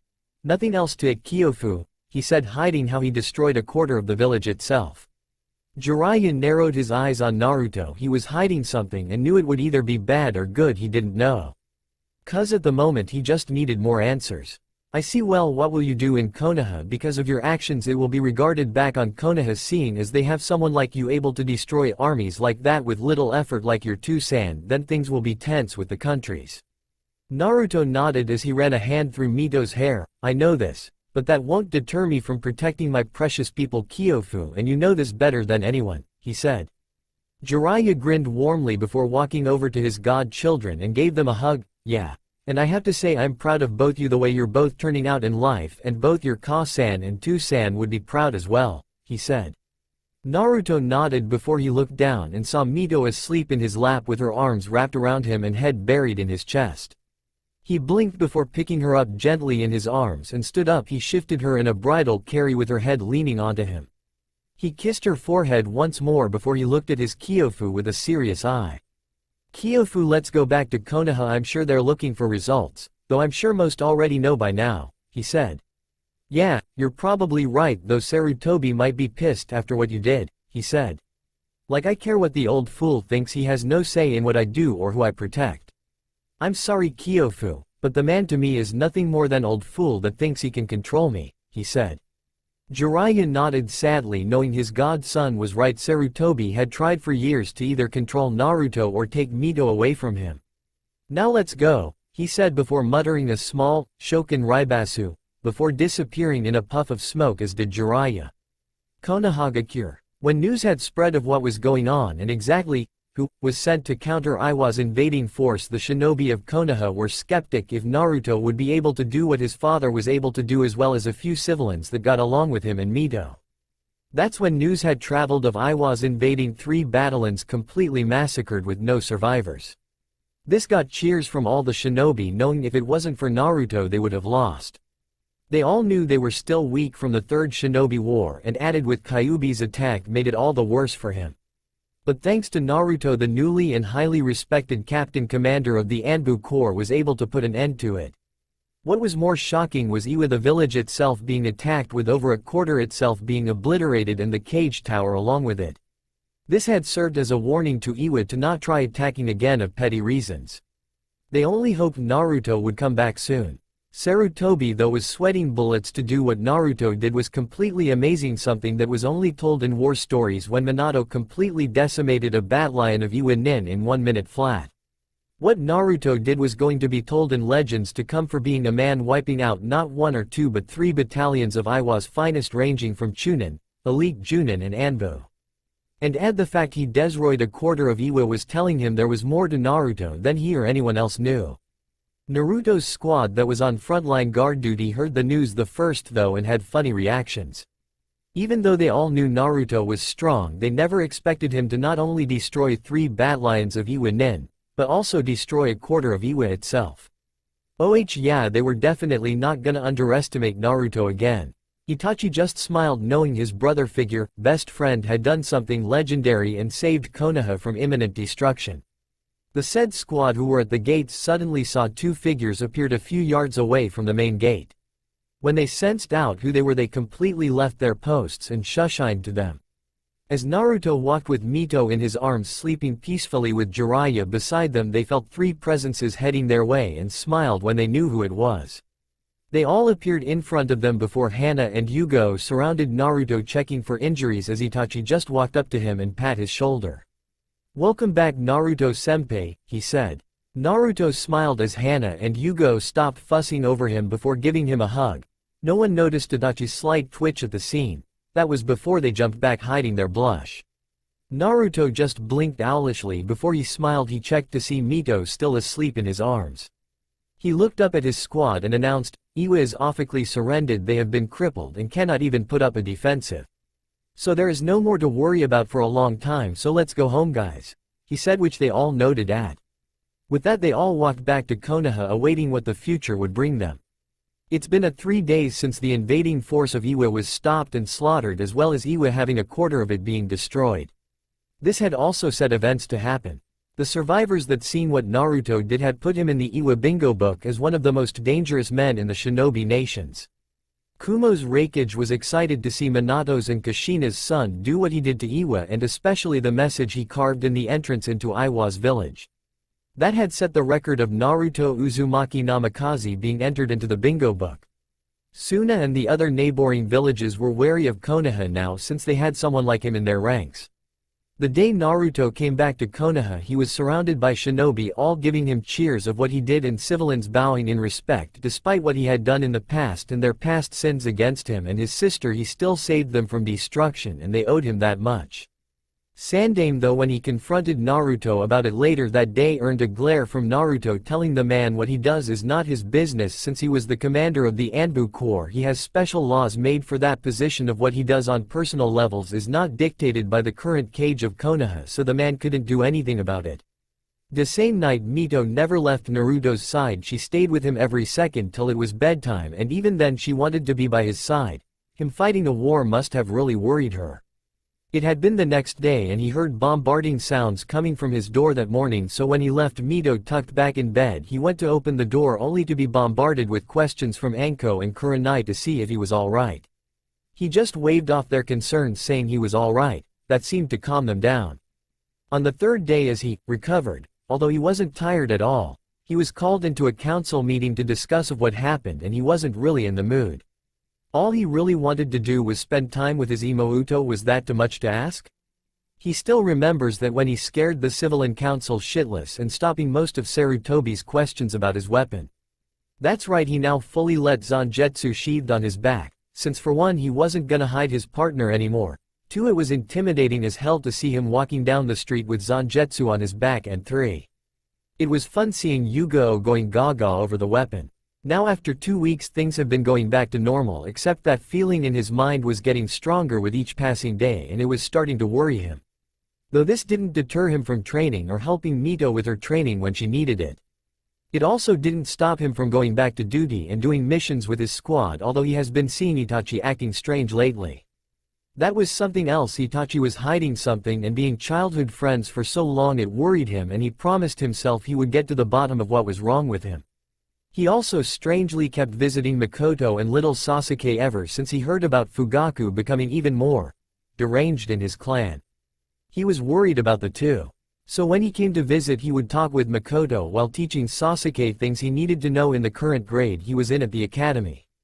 This sparked a budding friendship with Mikoto. He always remembered Ka-san being best friends with the woman and had to say Mikoto was fun being around.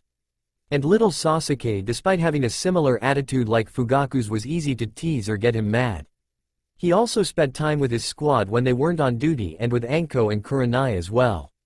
Though he was noticing some weird things happening with Mito, she would sometimes always blush when she looked at him, while her eyes were always flashing red a few times when she looked at him, as did a few other women he knew. He may be a genius of a shinobi, but he was dense as ever when it came to women. At the moment we find our blonde hero walking around ANBU HQ after finishing a solo S-ranked mission to Kusa country. As he was walking he thought about getting Mito and taking her out to eat Shiraku after academy the day was over with. That's when he looked up and saw a sight he thought he would never see. Itachi was waiting at the door with a distressed look on his face while a scroll was tightly gripped in his hands. Naruto frowned. For as long as he knew Itachi he has never seen him look this emotional before. Sure, they made small jokes around each other, but this was different. Something happened. So with speed unrivaled by anyone he appeared beside Itachi, who had yet to even realize his presence. This made him even more worried. Itachi was always the first one to know he appears at team meetings. Itachi. What's wrong? He said, worried for his best friend. When he saw Itachi stiffen he knew something was up and decided he would find out what was going. He asked again, Itachi, turn around and tell me what's wrong, Naruto said once more. Itachi sighed. He didn't know Naruto was near him till he spoke, but he just came at a very bad time. He had been hiding this for as long as he could and didn't want Naruto to know about it. Seems fate didn't listen. He sighed before turning to Naruto. Naruto. Can we talk in private? There's too many ears, he said, looking around the area. Naruto frowned before nodding. He grabbed onto Itachi's shoulder and using Shushin. They appeared in the Namikaze compound. When he let go of Itachi's shoulder he made a cage bushin and told it to go get Mito. The clone nodded before disappearing. After this Naruto closed all the blinds and activated silencing seals. After this he looked at the now nervous Itachi, who was still staring at the scroll in his hands. Itachi. Explain to me. What's going on? He said with a, don't argue with me, tone. Itachi flinched before looking Naruto in the eye. Well, if I'm gonna be explaining myself I better do so in my true form, he said, which shocked Naruto. Itachi put his hands up in a hand sign and muttered, Kai, before a poof of smoke erupted from Itachi's body, covering him completely. Naruto had to shield his eyes before smoke dissipated, and it did so. Naruto was beyond shocked. Where once stood his best friend Itachi Uchiha stood a long raven-haired woman in the same clothes Itachi was wearing, only difference it hugged her figure like a second skin, and the chestplate armor didn't hide the perky C-cup breasts showing from her chest. Her heart-shaped face and coal-black eyes looked back at him as bangs fell in front of her face. Naruto just blinked, slowly digesting what he was seeing. Basically it was a clone of Mikoto in his opinion. Said woman looked at the ground. Anyo. And Naruto. This is my true form. This is who I really am, said the woman. Naruto just thought about what she said and his eyes went wide in shock, that is, until he saw her eyes that held a bit of pleading and acceptance.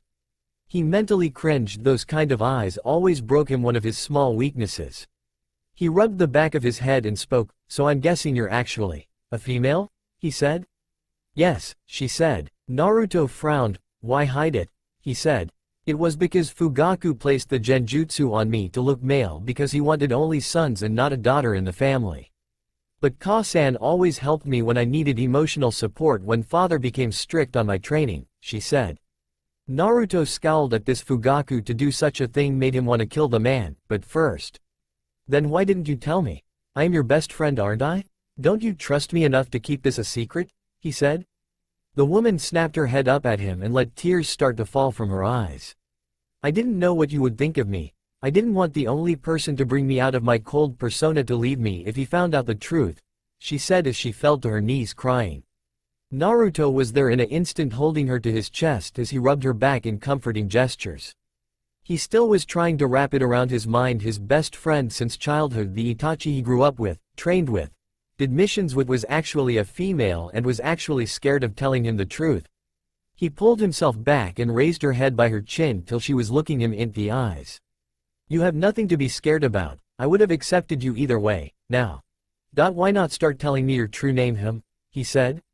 This made her emotions break and wrapped her arms around his head and cried and wailed into his shoulder as he held her. Knowing this might take a while, after she had calmed down a bit, she looked at him and spoke, my true name. The one Ka-san gave me is Hitomi. Uchiha Hitomi, she said. Naruto actually grinned, the name fit her perfectly. That's a beautiful name. Hitomi-chan, it fits you. Now Hitomi, I need you to explain what's been bugging you for the past few weeks, he said. Hitomi actually blushed at his compliment before she remembered why she was here.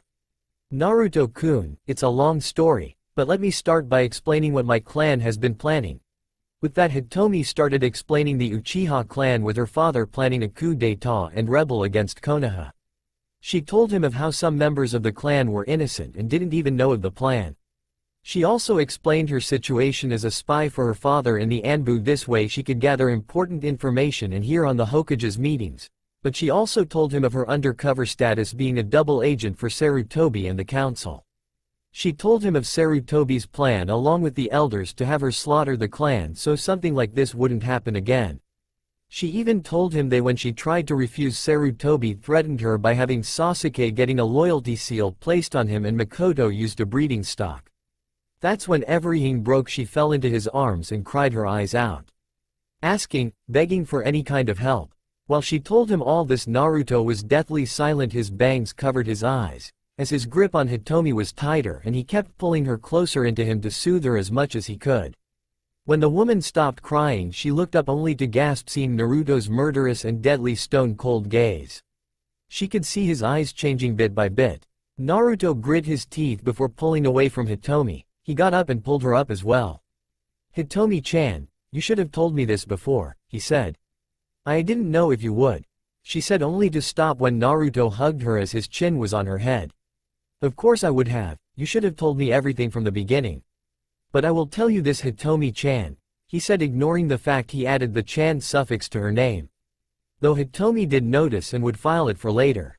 I will help you. Be damned, I become an enemy of Konoha. You and I are friends, the best of friends, you know this.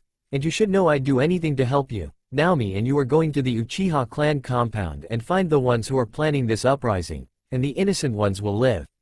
I hope you don't have any problems killing your father, do you? He said. She answered with no hesitation, hell no. I'll gladly kill him, she said. Naruto nodded once more before speaking. Good, I want you to give me the names of who the ones are planning the uprising. Also, I'd suggest you put back on your Itachi genjutsu just in case. I'm gonna help you lift this burden and help out your clan. Now once you have killed your father, I want you to get your mother and if possible Sasuke and take them at our squad safe house, he said while walking up to his closet. She nodded with his planning and knew the innocent would be safe at the safe house. The seals Naruto implanted in the building wouldn't allow those with evil intentions would be blocked out.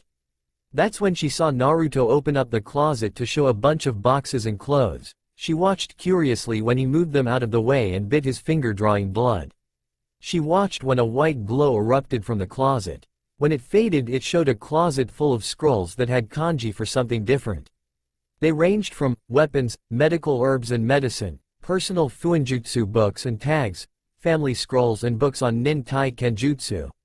She watched in fascination when he practically cleaned out the whole closet and started sealing everyone into his own body. She remembered him making a pocket dimension seal used on the body, but this shocked her.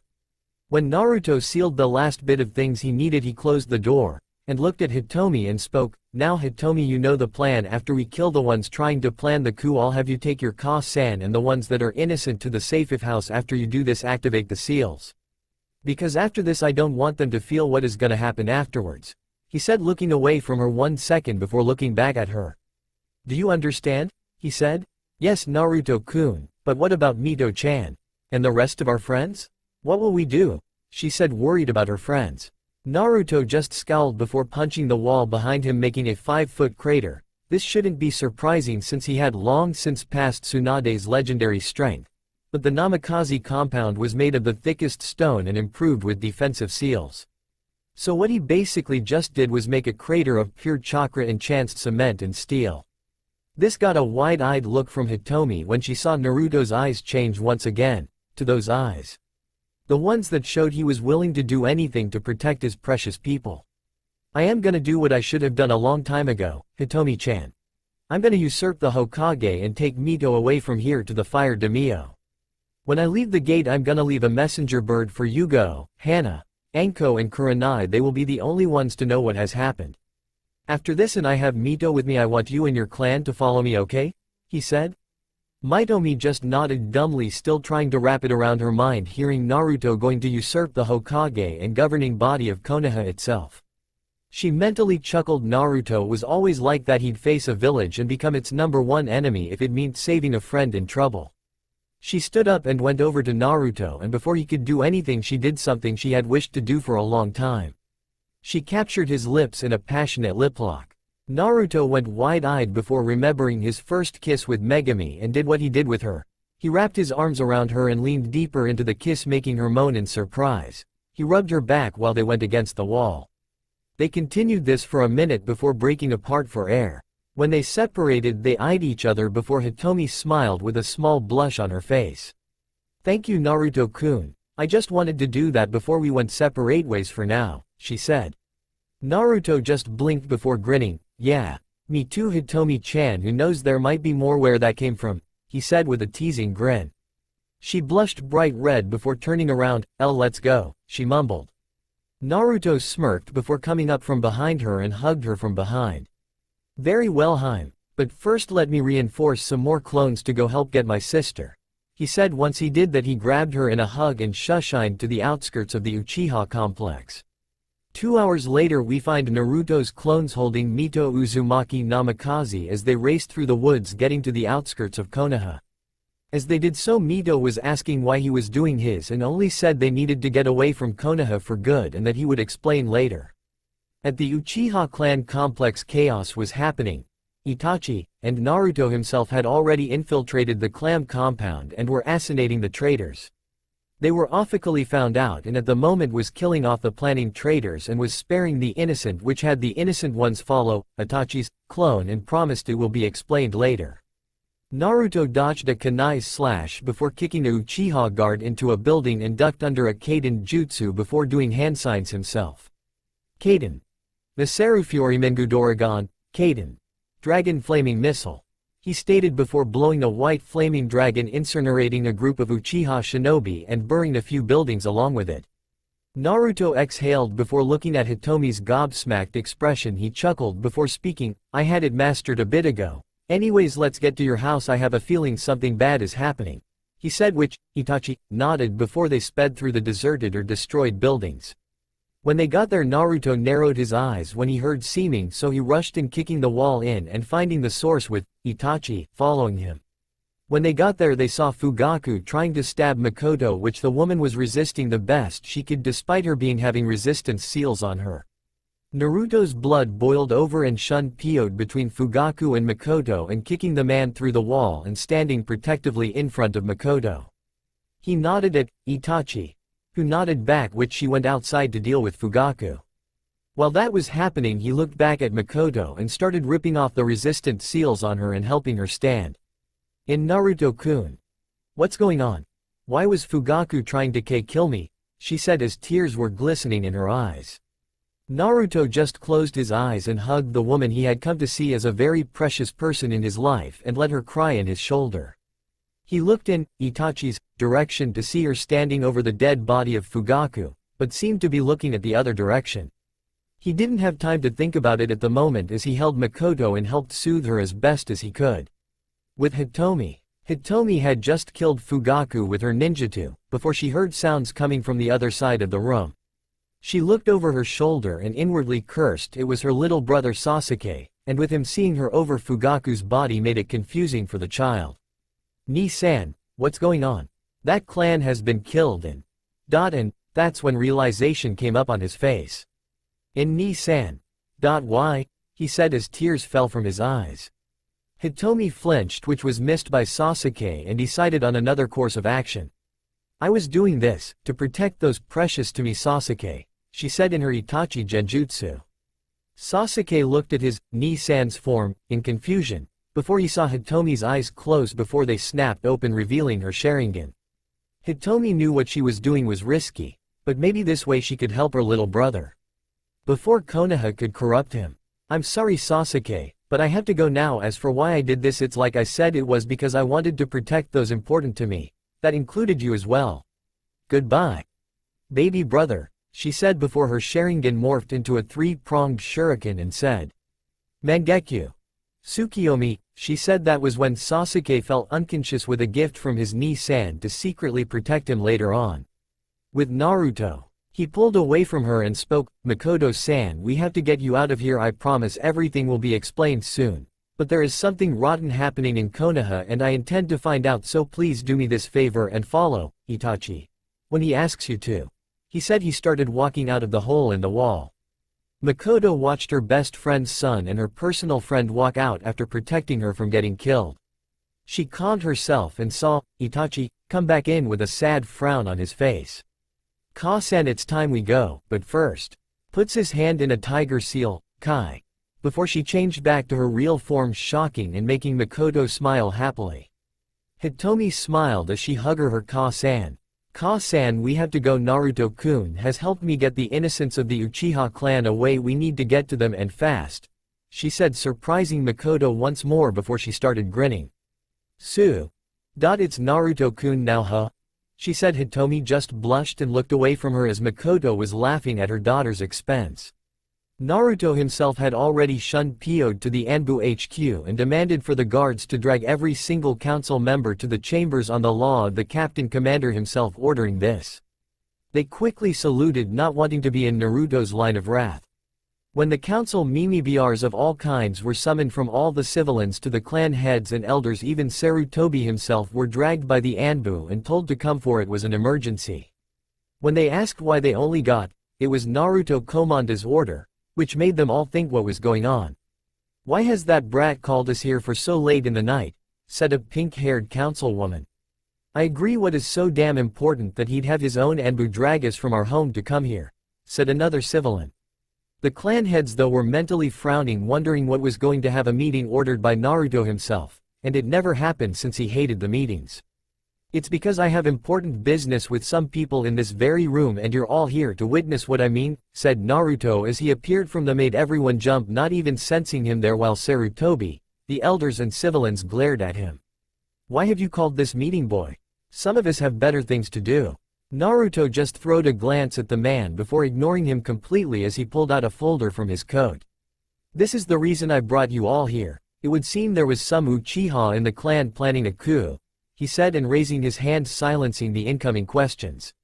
He then spoke once more, also this folder here is a personal file on my squad member Weasel aka Itachi Uchiha, and from what I can see there is top secret information of him being a spy for the Uchiha clan.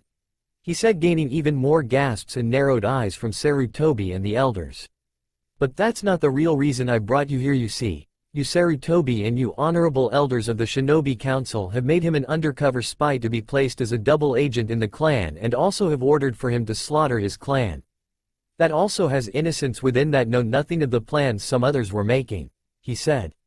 Sarutobi narrowed his eyes at Naruto while the elders did the same, while the clan heads were inwardly trying to figure where this was going.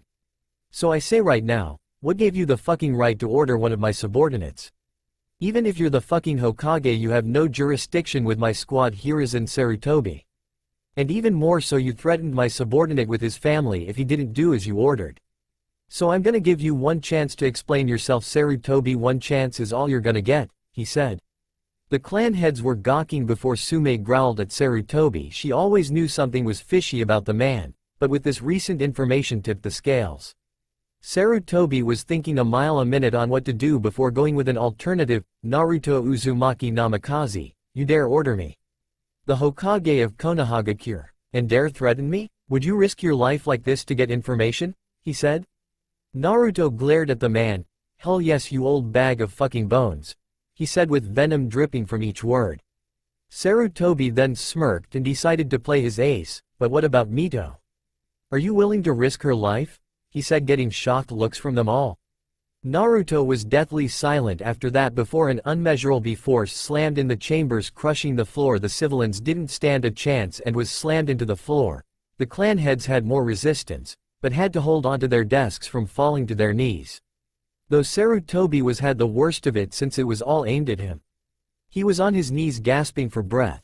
He looked at Naruto to see a menacing ghostly figure holding a scythe hovering over him as Naruto was glaring at him with his now eyes changed from the ice-cold blue to the black eyes with the golden pupils. They held so much anger and hate it was suffocating. Naruto raised his right hand as Zangetsu appeared in his hand and pointed it at Sarutobi. If you so much as try anything to hurt her to get to me, I will make what I did in Iwa and Kyuubi's attack look like a children's fight compared to what I would do to you and Konoha as a whole, he said with a much different voice than before. He then glared, now that you have spoken I will leave you. Will this threat here is in Sarutobi.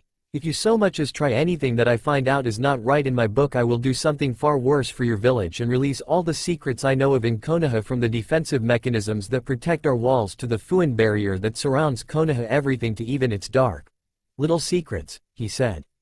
This made Sarutobi go pale and nod before the pressure let up completely. When they looked up they didn't see Naruto anywhere. But they could still hear his voice. Always remember, Sarutobi, I'm always watching you and I'll be there when you fuck up, and I'll be the one to send you to the Shinigami along with your teammates, he said before the voice faded away. This event had marked a major shift in Konoha as the day one Naruto Uzumaki Namikaze became its #1 enemy and missing nin. With Naruto we find him already outside the Konoha Gatisas. He headed for the safe houses. As he did so he sent 4 cage bushins hand into messenger birds to relay the information, and for them not to do anything until they got another message from him again. 5 minutes later, using Shunpo, he arrived at the safe house to see the security seals activated and the occupants safe and sound inside. He could also sense Mito in there as well, with Hitomi and Makoto around her. He sighed before walking up to the doors and activating a blood seal to unlock the security seals as to not set the alarm off. As he got inside he locked it back and turned around to see the Uchiha survivors looking at him with understanding eyes. Mitomi must have explained while he was out. He nodded at them as he walked up the steps to talk to Hitomi and Makoto and also to check up on Mito. When he got to the second floor he saw a few Uchiha shinobi that weren't involved with the traitors guarding the door. Once they saw him though they saluted before opening the door. He smiled at them before walking through as the doors closed behind him, ending with a click. Once inside he was on the receiving end of getting tackled by a red missile, knocking him back a few steps. He looked down to see Mito smiling at him. He smirked before looking out to see Hitomi in her true form and Makoto smiling at him. He smiled back at he picked up Mito and set her on his shoulder only for her to stay put. He sighed before setting her in his arms in a bridal carry as she cuddled into his chest. Naruto rolled his eyes with a gentle smile. Mito was always clingy when it came to him. He kept walking as Mito snuggled closer into him and spoke, so I'm guessing you told the others of the situation? He said, gesturing to Hitomi. Said now revealed female Uchiha heir smiled, yeah, though it was surprising when a few said they had suspected something, but couldn't get any real evidence, she said. And have you told, pointing at Mito, about anything else? He said. Hitomi nodded, just the small portion, but what I don't get it's what we're going to do next, she said with a frown. Nato just grinned, I have an idea. Just have the survivors get ready, we're leaving in about 10 minutes. Naruto said while shifting Mito so her head was resting in the crook of his neck as he walked to the window looking out in the forests of Fire Country. Hitomi nodded before walking out to address the survivors of their next move. Makoto though stayed and walked up beside him as she looked at him with a gentle smile. You know Naruto-kun, You remind me so much of your father and mother, it's remarkable, she said. Naruto smiled, hey, yeah, though honestly I think I take more after Tusan, but got the short anger fuse from Kasan. Especially when it comes to council meetings, he said with a frown. Makoto just laughed, true, Kushina wasn't one for politics, but could make them shut up when they needed to, and I can see you got your father's and physical appearance and skills, she said with a little humor in her voice. Naruto just grinned, yeah, but I think Mito-chan here is just like mom in everything from the tomboyish attitude to the talent in fuinjutsu, he said as his eyes softly settled on Mito as he pat her head, causing the little girl snuggle closer into him. Makoto blinked and smiled at the scene. Naruto-kun, you really love her, don't you? She said. Which Naruto just looked at Makoto softly. Yes, I love her more than anyone could imagine and would protect her to my dying breath just like you, Hitomi, Kyofu, and all my other precious people. That was the promise I made when I died, he said with the last part quietly, but Makoto caught it, but before she could question him Hitomi came back in. Naruto-kun, everyone is ready, it's time to go, she said. Naruto just turned around and nodded and walked to the door with Makoto eyeing him strangely. She still couldn't get out what he said out of her mind. Now she knew there was more to Naruto than she or anyone else even knew. She then decided she would find out what he meant later on. Naruto walked out the door before he remembered something and looked at Hitomi. Hitomi-chan, where is Sasuke? He said. Hitomi just closed her eyes. I decided to leave Sasuke behind. I explained this to Kasan and agreed. I have a plan that has a risk of a 50-50 chance in the future to work. Until then we'll have to wait till then, she said. Naruto just closed his eyes remembering Sasuke when he was growing up, and decided he would keep an eye on him to make sure he was okay. He opened his eyes, very well. Then as you're still acting commander I am gonna keep an eye out on Sasuke if he's ever in trouble or decides to take the wrong path. I'll straighten him out for you, he said with a grin. This made Hitomi as well as Makoto go wide-eyed before they smiled and nodded. Arigato Naruto-kun. They both said in unison, which was pretty funny seeing they looked like clones of one another. Naruto just smiled and waved them off. It's alright, but right now we have to get moving, he said as he walked out the door with the two following him. Makoto wondering where they were going. Where will we be going, Naruto-kun? She said. Hitomi raised an eyebrow. She too wanted to know, but she was more curious at how her mother was exclaiming his name in such an affectionate manner. Naruto just kept walked as he held Mito. Where we are going is the one place I know you all will be safe. It's the one place Konoha can't touch you. We're going to the heart of Fire Country. We're going to Haishi, the capital city of Hai no Kuni, Naruto said. This made them gasp. They were going to the Fire Daimyo's city? The very place that was built even before Konoha? Sure, they had been around the area on missions, but never before inside the city. Naruto somehow knowing their thoughts. Don't worry, we'll be let in. I know the Fire Daimyo and he's a personal friend of my father's and myself as well. Even if the man is a lord of a country he will not deny help from me since I've helped him out before and saved his family from assassination once or twice, he said, shocking them even more. Naruto then looked at Mito before patting her head as he softly spoke. No matter how long I have to, I will always protect you through life or death. I shall stick to my promise and always protect you, Naruto said. He inwardly didn't know why he said that, but it's just something within him demanded him to say it. He shook his head as he was followed by a smiling Makoto and Hitomi. Haishi Gates. At the gates of Haishi, we find Naruto with Makoto and Hitomi on both his sides while Mito was on walking beside Naruto holding his hand with the last remaining Uchihas following them. When they finally reached the gates they were surrounded by the guards. They were samurai, the personal army of any daimyo. They were the security force and police force of each capital city in every country. As everyone was tense, Naruto was just staring at them with an impassive face. That is until they heard a voice from the samurai. In Naruto Dono? Said a male voice. Captain? Said a samurai. The samurai were looking at their captain who was walking past them toward Naruto before he bowed, surprising them all. Naruto just smiled at the man who was wearing the standard samurai armor except he wore a captain's badge for Squad 3. The man had messy brown hair and gray-black eyes. He wore a katana at his hip and a small dagger attached to his back with the handle facing his right so it would be an easy quick draw. It's good to see you, Nokura, Naruto said. The newly named Nokura stood up and smiled at the man before him. As it is to me, Naruto. What have you come here for? He said, eyeing the people with him. Naruto frowned and spoke. That will have to be spoken with Izo-sama, he said, which got a frown from Nokura and nodded. Then follow me, you all back to your posts. Nothing to see here, he said, making the samurai head back to their positions. Nokura then looked back and said, now if you will all follow me, we will head to see Izo-sama, he said, getting a nod from Naruto.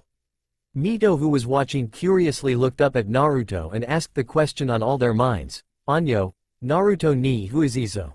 She said with her face scrunched up cutely, making her look like a confused fox. Naruto just smiled as he ruffled Mito's hair, making her pout as a tint of pink rose up on her face. Why, he's the fire daimyo of Hai no Kuni, he said in a nonchalant manner, although inwardly he was grinning like a madman.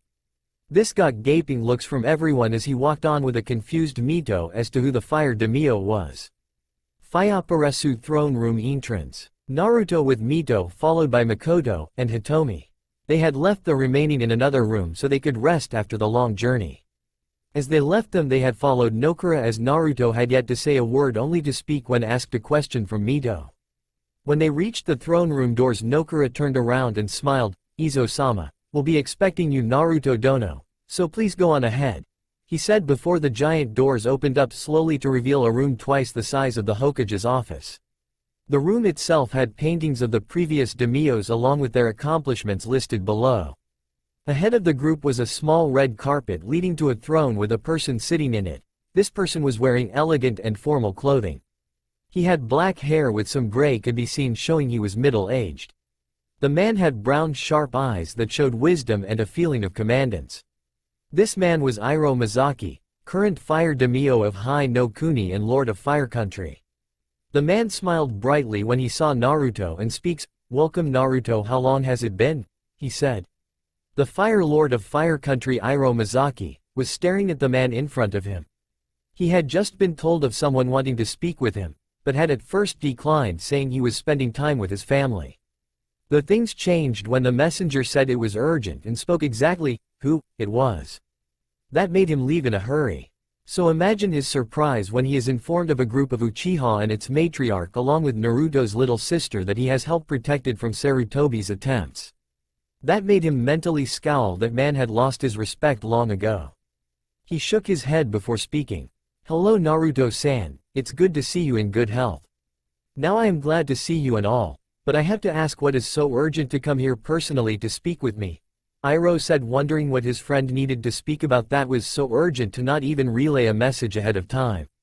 Naruto frowned before looking at Mito. Mito-chan, go to Makoto-san and stay with her and Hitomi-chan, while I speak with Iroh-sama, okay? He said with a reassuring smile. Mito was about to disagree when she saw him reassure her, so she walked over to Makoto and Hitomi before turning her head to see Naruto nodding for her to go on ahead. She smiled before walking with Makoto holding her hand as they walked out the door. Hitomi though was hesitant as she looked at Naruto, worried until he spoke. Hitomi-chan, don't worry, everything will be fine. Remember what I told you? I would do anything I had to protect you, Makoto, and anyone else that is important to me. So go on ahead, Iroh-sama have things to speak about, he said. Hitomi stayed there for a few seconds before smiling and went out the door, giving Naruto one last glance as the doors closed.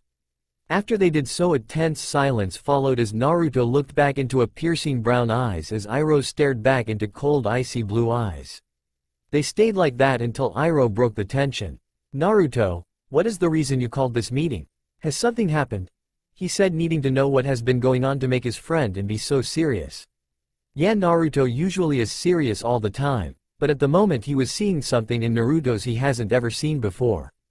Naruto just remained impassive before speaking. What I'm doing here, Iroh-sama, is that something happened in Konoha that has made take the alternative path I once told you about, he said, making Iroh's eyes widen slightly. Naruto continued, despite this, you see, I won't lie to you, ever since the past declaration of war from Iwa and its decimation, Konoha's higher-ups have been on my back for some time now. But that wasn't really that bad. That is until they crossed the line with one of my subordinates, he said with a cold edge tone in his voice. Iroh frowned at this. He remembers the declaration on Konoha from Iwa and the daimyo of Earth Country had not known until it was too late. Despite that though, it stopped when news of Naruto's deeds of decimating the invading force and of his action with destroying part of Iwagakure itself. Still, Onoki the Tsuchikage had survived that. Whatever destroyed the tower at the time surrendered, and to make that man surrender was in itself was almost impossible to do. That's when he analyzed the rest of what Naruto said and spoke. What did they do, Naruto? Was it so bad to make you leave Konoha along with the Uchiha matriarch and some of the clan's members as well? He said. Naruto just stiffly nodded before speaking. Yes sir, now I'm gonna explain to you all that's happened in the past few hours regarding of what's happened and of the current situation, Naruto said. Iroh nodded before Naruto started explaining of what Hitomi passed on to him. First he told him of Itachi's true gender and name and what a few in the Uchiha were planning. Hitomi's position of being their spy within the ANBU ranks. Also of Sarutobi and the elders' order to have Hitomi be an undercover double agent within the Uchiha clan. He also told him of the threat he gave to Hitomi if she didn't do as they asked when they ordered for the Uchiha clan as a whole to be slaughtered. He also spoke of when he came and helped her with the finding the true traitors of the clan and helped assassinate them before sparing the innocent. He spoke of them saving Mikoto from Fugaku trying to kill her. After this he told Iroh of his summoning with the governing body of Konoha. He told Iroh of his argument with Sarutobi and with his order to the old man to give him the information he needed. That's when he lastly spoke of Sarutobi's threat of to have Mito killed to subjugate Naruto's will. He then explained the rest of him leaving behind a scared council and amused clan heads of his longtime last words to most of them. If they ever stepped in the wrong territory he'd be back to kill them. Iroh took all this in stride before he snarled in rage. I warned him. I warned that old fool, if he crossed the line with me him and Konoha would pay, Iroh yelled. He closed his eyes trying to calm down after hearing everything, especially about Sarutobi's threat with Mito's life, and having the man order such a thing with Uchiha clan made his blood boil. He took a calming breath before opening his eyes before he looked in Naruto's direction. Don't worry, Sarutobi will pay for what he has done. Konoha will suffer for the leader's ignorance and foul leadership. Now while I deal with them, is there anything you need, Naruto? He said, after seeing the hesitant look appear on his face. Naruto looked at the ground as thought about what he was gonna ask of the man in front of him. That's when he steeled his eyes and looked at Iroh. Iroh-sama, I ask no beg you, he said before kneeling in front of the shocked man since he knew Naruto never bowed to anyone. Naruto bowed his head till it touched the stone floor he was on. I beg you, can the Uchiha survivors along with Mikoto-san stay here? And be protected within your walls? I don't know any other place than under your protection they would be safe, he said. Iroh just blinked as his shock rapidly disappeared with amusement filling his body. He stood up and walked over to Naruto's kneeling body. He bent down and pulled on his arm to make him stand. Naruto. You don't have to beg, it's not in your nature to do such a thing, besides. He said with a grin that looked unnatural on a daimyo's regal face. Of course they can stay, they will be put under my protection and kept safe from Konoha and especially Sarutobi and his teammates' clutches, he said. The Avatar of Death just smiled before straightening himself out. Iroh wasn't done though. But what will you do, Naruto? With Hitomi and Mito, where will you go? I mean, you are always welcomed here, but I'm sure you have something planned out, don't you? He said with a grin. His response was something he didn't expect. I know of one place where me and Mito will be welcomed, and that place is Kumo. The current Raikage was friends with my parents and would be the perfect place to help train Mito and myself. As for Hitomi, she has informed me that she will be going undercover in Jiraiya's spy network and join a secret uprising organization called Akatsuki. She will be seen as Itachi in the organization and in public until we can find a way to find out their objective and who their leader is, he said. Iroh nodded with the plan. It was full proof he too had heard about the now growing in fame Akatsuki and had recently been hearing rumors the group across the elemental nations. He then remembered something he had been wishing to speak to Naruto about for a while now. Naruto, I agree with your plan, but there is something we need to speak about. Since you're no longer a shinobi of Konoha and will most likely be put in the Konoha bingo book, what will you do? Someone of your old position and abilities will not be ignored in the elemental nations, he said. Naruto just frowned and thought about it. What will he do? Surely Iwao will send assassins after him. And Konoha's hunter Nin will be hot on his trail even if he's in Kumo. He closed his eyes thinking on what he should do. Iroh saw this and spoke. I know of a way, and honestly I've been thinking on this I can place you in that will define your skills, he said with a slight grin. Said ex-ANBU Captain Commander blinked and looked at Iroh with curious eyes. What would that be, Izo-sama? He said. If anything, Iroh's grin got wider before he spoke. Since you Naruto and your family have been friends with my family for so long and you are highly respected among all fire guardians and basically my personal samurai, I would like to officially award you the position among my troops, he said. Naruto gaped as his jaw fell to the ground. Him? Being officially placed in the Fire Daimyo's army? He gulped audibly as he spoke. And what position would that be? He said. Iroh just gained a shark-like grin, making Naruto break out in a cold sweat, something that he rarely does. The leader of the Fire Guardians, the personal commander of my whole army, Naruto Uzumaki Namikaze, I would like to make you the first ever, Kasai Raida Sotecho, Fire Leader Captain Commander. Iroh said, his grin gone at the end, replaced with total and utter seriousness engraved on his face. Naruto gasped as he just thought about what Izo just said. Him, the leader of the Fire Guardians. The very same ones he was respected by for protecting them and the daimyos in his time as ANBU Sotecho, Captain Commander, personal commander of his whole army? Something like that kind of position has never been called in history. He thought about it and looked into his friend's eyes. Iroh-sama, I humbly respect your decision, but I'm afraid I'm not fit or even strong enough to be in that position. What I've done over the years, the people I've killed, he said. Iroh just looked at Naruto with eyes that said, are you a baka? Before he spoke, Naruto. Did you say you're not fit for the position? Have I ever told you your father and mother, Minato Namikaze and Kushina Uzumaki Namikaze, are the ones that helped me come up with the idea? They once spoke about actually having you their own son in this position if Konoha had gotten out of hand, in which case it did. They are the ones who left that position, which specifically for you, Naruto. As for not being strong enough, you can't be serious. You were already recorded in history books for decimating over 3 battalions from Iwa and also your attack of Iwagakure itself, he said. Naruto's eyes shot wide open. The position he was being offered was one his own parents helped the daimyo create? And had actually hoped he'd be the one to succeed the position? Plus getting talked about his achievements in the Iwa massacre made him feel slightly embarrassed. That's when Mito flashed through his mind and he decided right then and there what he would do. He raised his head up to Iroh and said, Iroh-sama, I regret what I said and would accept your offer only if you give me time to help train Mito and myself.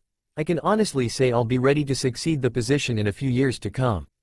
Until then you can give me missions to other daimyos and village leaders if it will help out Hai no Kuni, he said with confidence and determination coming off him like the flaming sun. Iroh just smiled and spoke, very well then, I accept your proposal. During the time you're in Kumo I'll send in missions transferred from me to the Kaminari daimyo, Lightning daimyo. He then will have them delivered to the Raikage for you to take upon yourself. As this goes on I will be expecting you to get stronger so you can fill in that position. As for your sister, your mother had asked me to make the position for her when she was strong enough to claim it. Train her till she's strong enough, Naruto, he said. Naruto just smirked. Very well, Iroh-sama. I'll see to it Mito-chan is strong enough to give any cage a run for their money or beat them in the future. As for myself, I promise I'll get stronger to make my parents proud and take the position they helped create and to protect those important to me. Naruto said as his eyes just told Iroh he was speaking to damn honest truth and would do what he said. Good, now get going, and as promised I'll have the Uchiha survivors along with Makoto Uchiha be put under protection and can place their clan within my walls so they won't have to worry about the threats outside, he said. Naruto nodded. Yes, thank you again, Iroh-sama, now by your leave, he said in his professional tone. Iroh nodded before speaking. You're dismissed. And Naruto, he said. Naruto looked over his shoulder to see Iroh smiling at him. Be careful out there. Don't want my finest warrior dying out there, the Fire Daimyo said. The secret avatar just smirked and nodded before walking out the door as it closed behind him. While Iroh watched him leave, he thought about the future. That boy, he's gonna be someone very important in the future even now with his new responsibility. I can already tell the fates are in his hands and will be the one help turn this war-torn world into a peaceful land. Him and Mito will both be legends as they grow up and get stronger and wiser. I can only hope I can be there to see it happen. With that, Iroh Mizaki left to go prepare his punishment on Konoha for what they have done, and show them who truly rules Fire Country. With Naruto. After Naruto walked out of the throne room, he was told by the guard that they were escorted to the room with the survivors. So with that he shunned Pyo to get to the others to relieve them the news. When he got there he opened the doors to see the Uchiha occupants resting from the long journey from Konoha. As he looked around he sees Hitomi and Makoto with Mito asleep on a handmade futon. He walked over to them before making his presence known. "Hey, Hitomi-chan, Makoto-chan. Just got done talking with Demio-sama," he said, ignoring the fact he added, "chan," at the end of Makoto's name. Though Makoto did notice and like Hitomi filed it for later. "How did it go?" Hitomi said, needing to know what's gonna happen with the rest of her clan and her Ka-san. Naruto just smiled before speaking. "I have gained your clan's entrance and are able to live within the walls of the city. Also the clan is under the protection of the daimyo included with the whole of his personal samurai and fire guardians," he said, gaining shocked looks from Hitomi and Makoto along with some spectators that were listening to the conversation. Really? We'll be able to live here free from the outside dangers and of Konoha?" said a teary-eyed Makoto. Naruto just nodded before he was pulled into a hug from a rather joyous Makoto. He looked at Hitomi to see a tear fall from her face showing she had not expected this to really happen. He mentally grinned since he always could do the impossible. That's when Hitomi remembers the situation in Konoha. "What about Konoha? I'm pretty sure they try something even with daimyo protecting them," she said, but was cut off when Naruto's face had a shark-like grin come up on his face making the two a bit nervous. "Ho, not need to worry about them. Demio-sama has personally said it was high time they learned exactly who was in charge of Hai no Kuni and was going there himself along with his personal samurai to deal with them," he said before he chuckled in a cold and dangerous tone. The two went wide-eyed. The daimyo himself was heading to Konoha? They grinned thinking of how some were gonna react to that. Naruto continued, "He should be heading there the same time me and Mito head out as well. Now while this is happening, Hitomi-chan be sure that if you get in trouble you signal me the way I told you, alright?" he said, earning a nod from Hitomi. Naruto smiled before looking at the confused Makoto. He reached into his pouch and pulled out a tri-pronged kunai. This got an audible gasp from Makoto since anyone would recognize that kunai. Naruto grabs Makoto's hand and places the kunai in her hands, then closes it open before looking into her amazed yet confused eyes.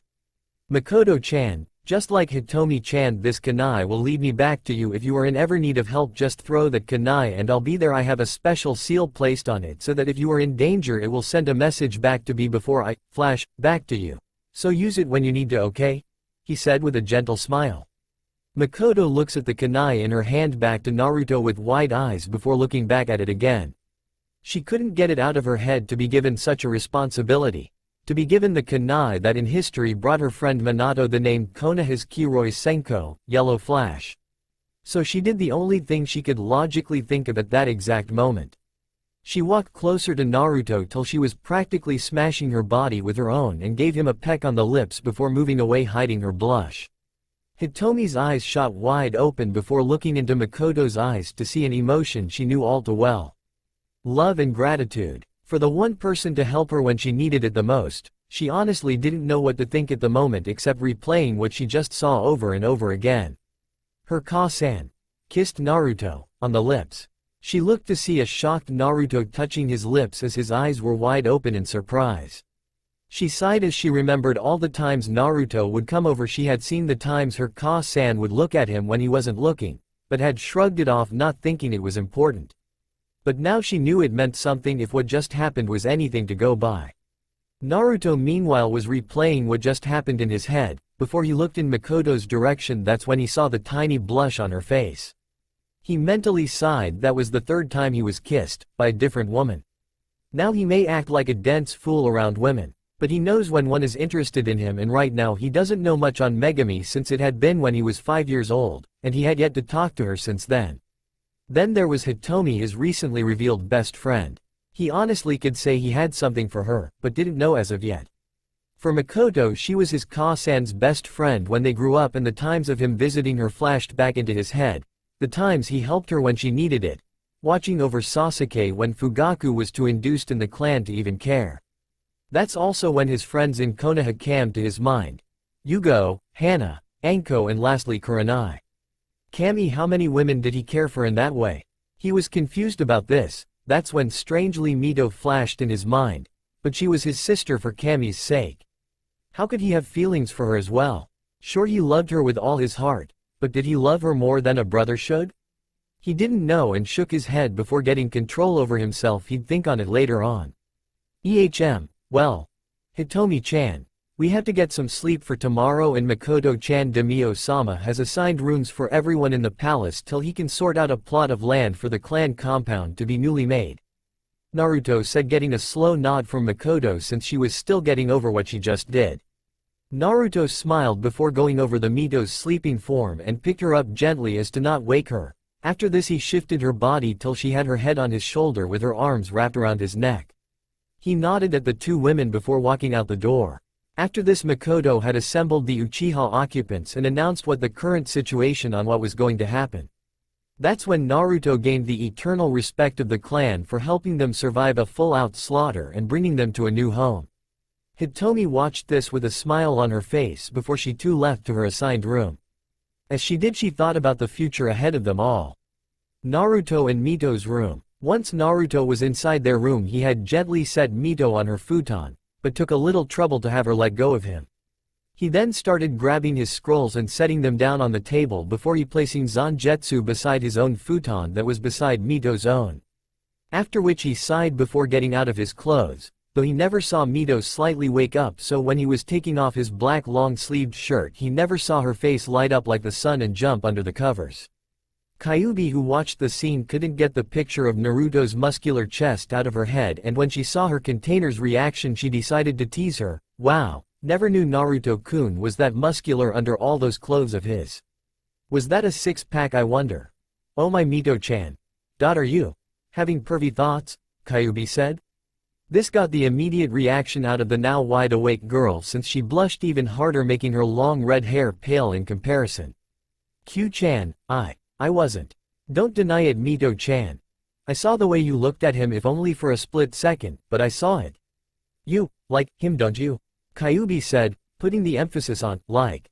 This made Mito bury her head even deeper into her pillow, trying to think up an excuse to counter what Kyuubi said.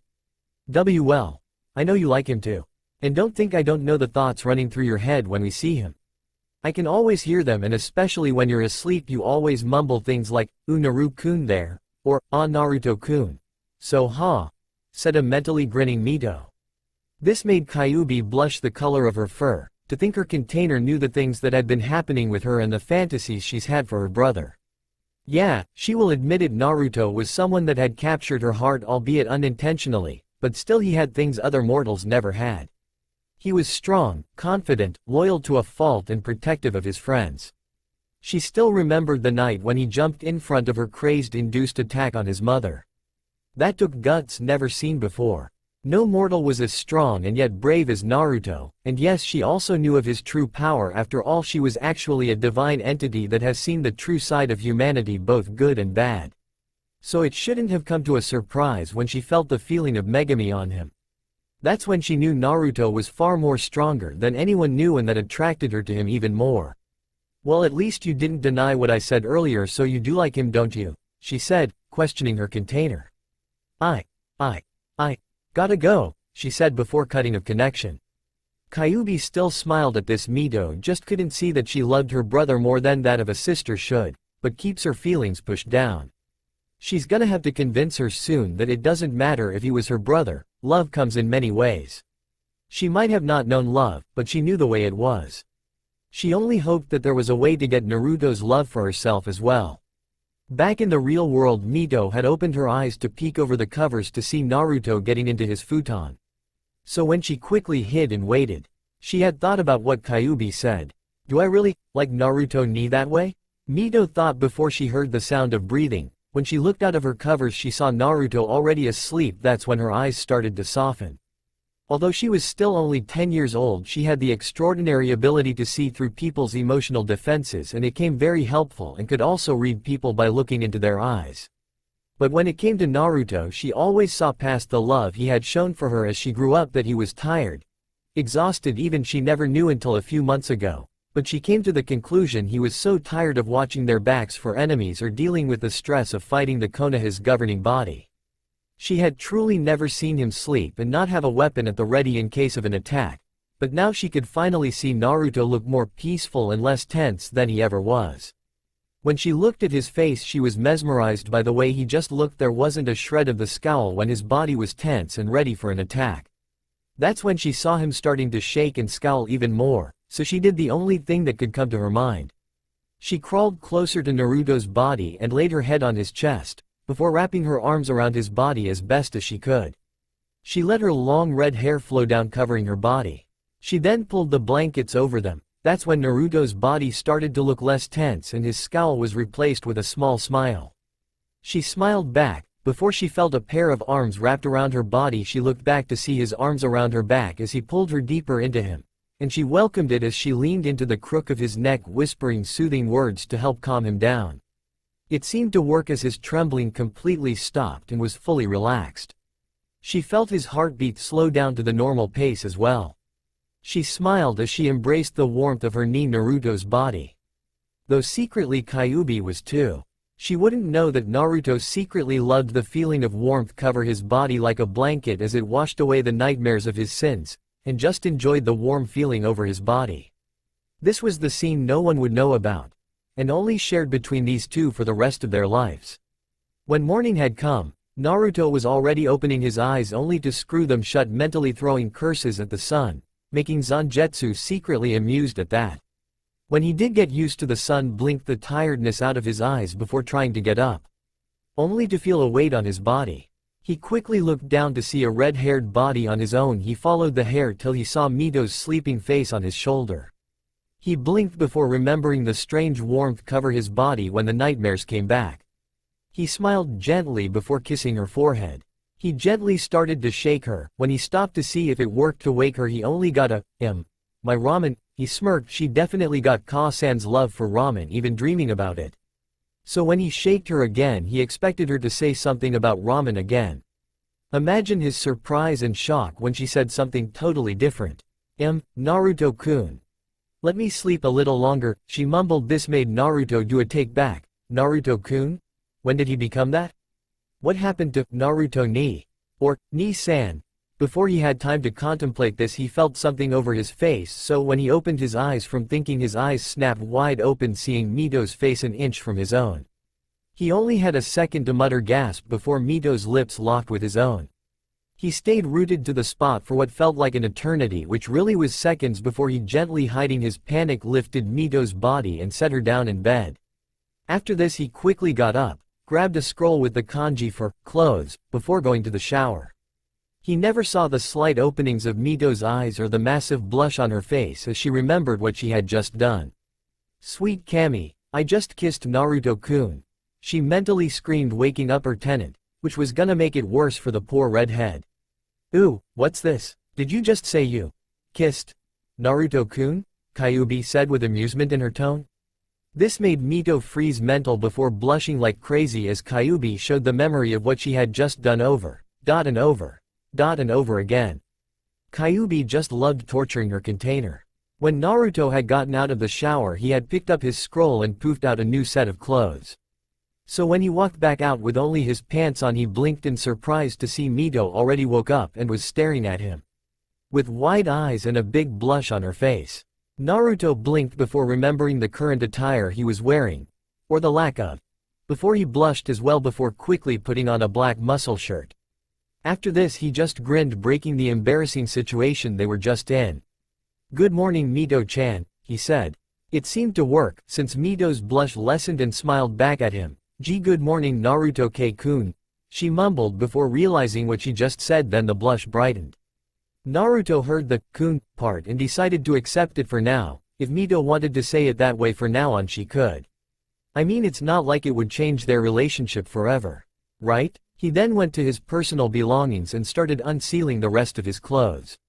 As he did so, he looked over his shoulder and saw Mito get up and get ready as well. As he looked at her, the more he kept seeing his Ka-san in her. She just kept growing up to be like a clone of her, and sometimes it hurt since he never got to say goodbye. He shook his head out of his musings. At least he had Mito, the one person he'd protect with all his strength. With that he grabbed his trench coat and pulled it over him.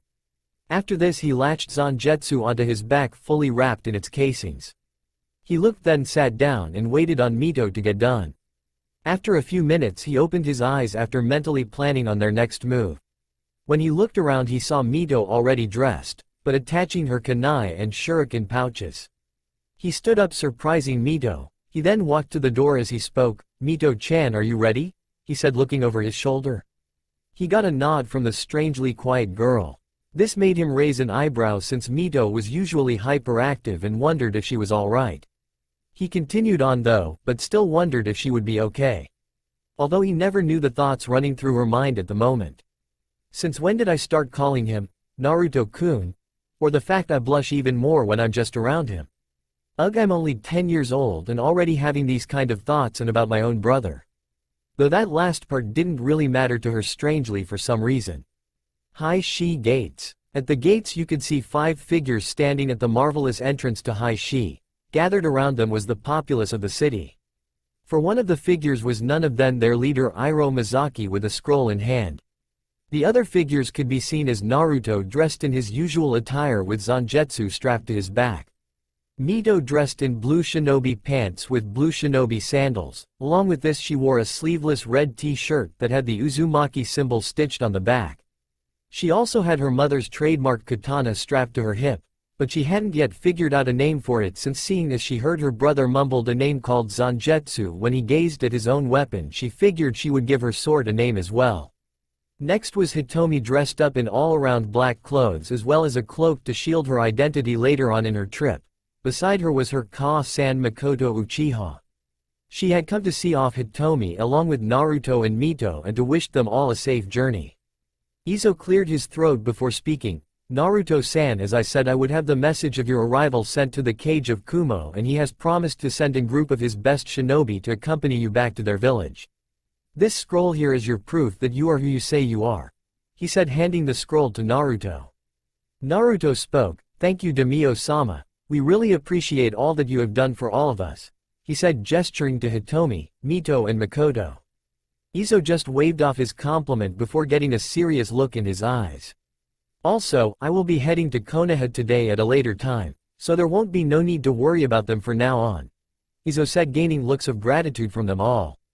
Naruto smiled before speaking, "Thank you and I do hope we see each other again Iroh-sama," he said in a formal manner.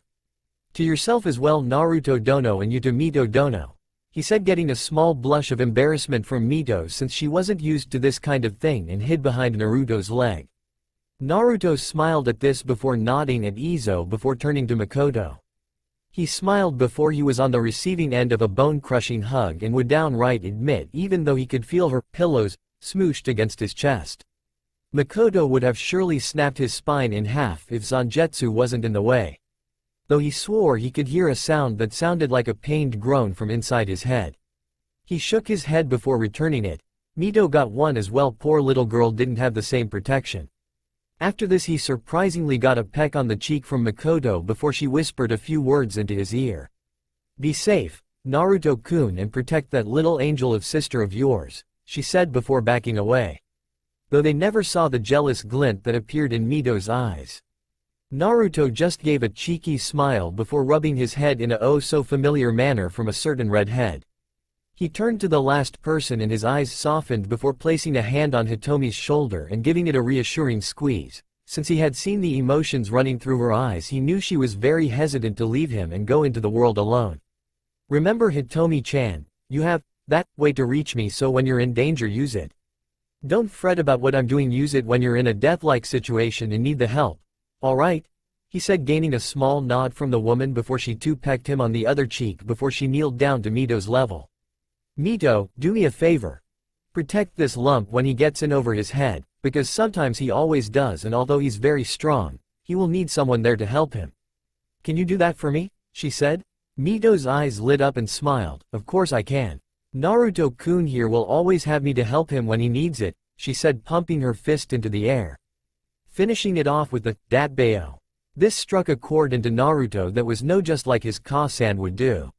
She always had a phrase when she promised something and it made his heart warm seeing Mito become more and more like Kushina every day.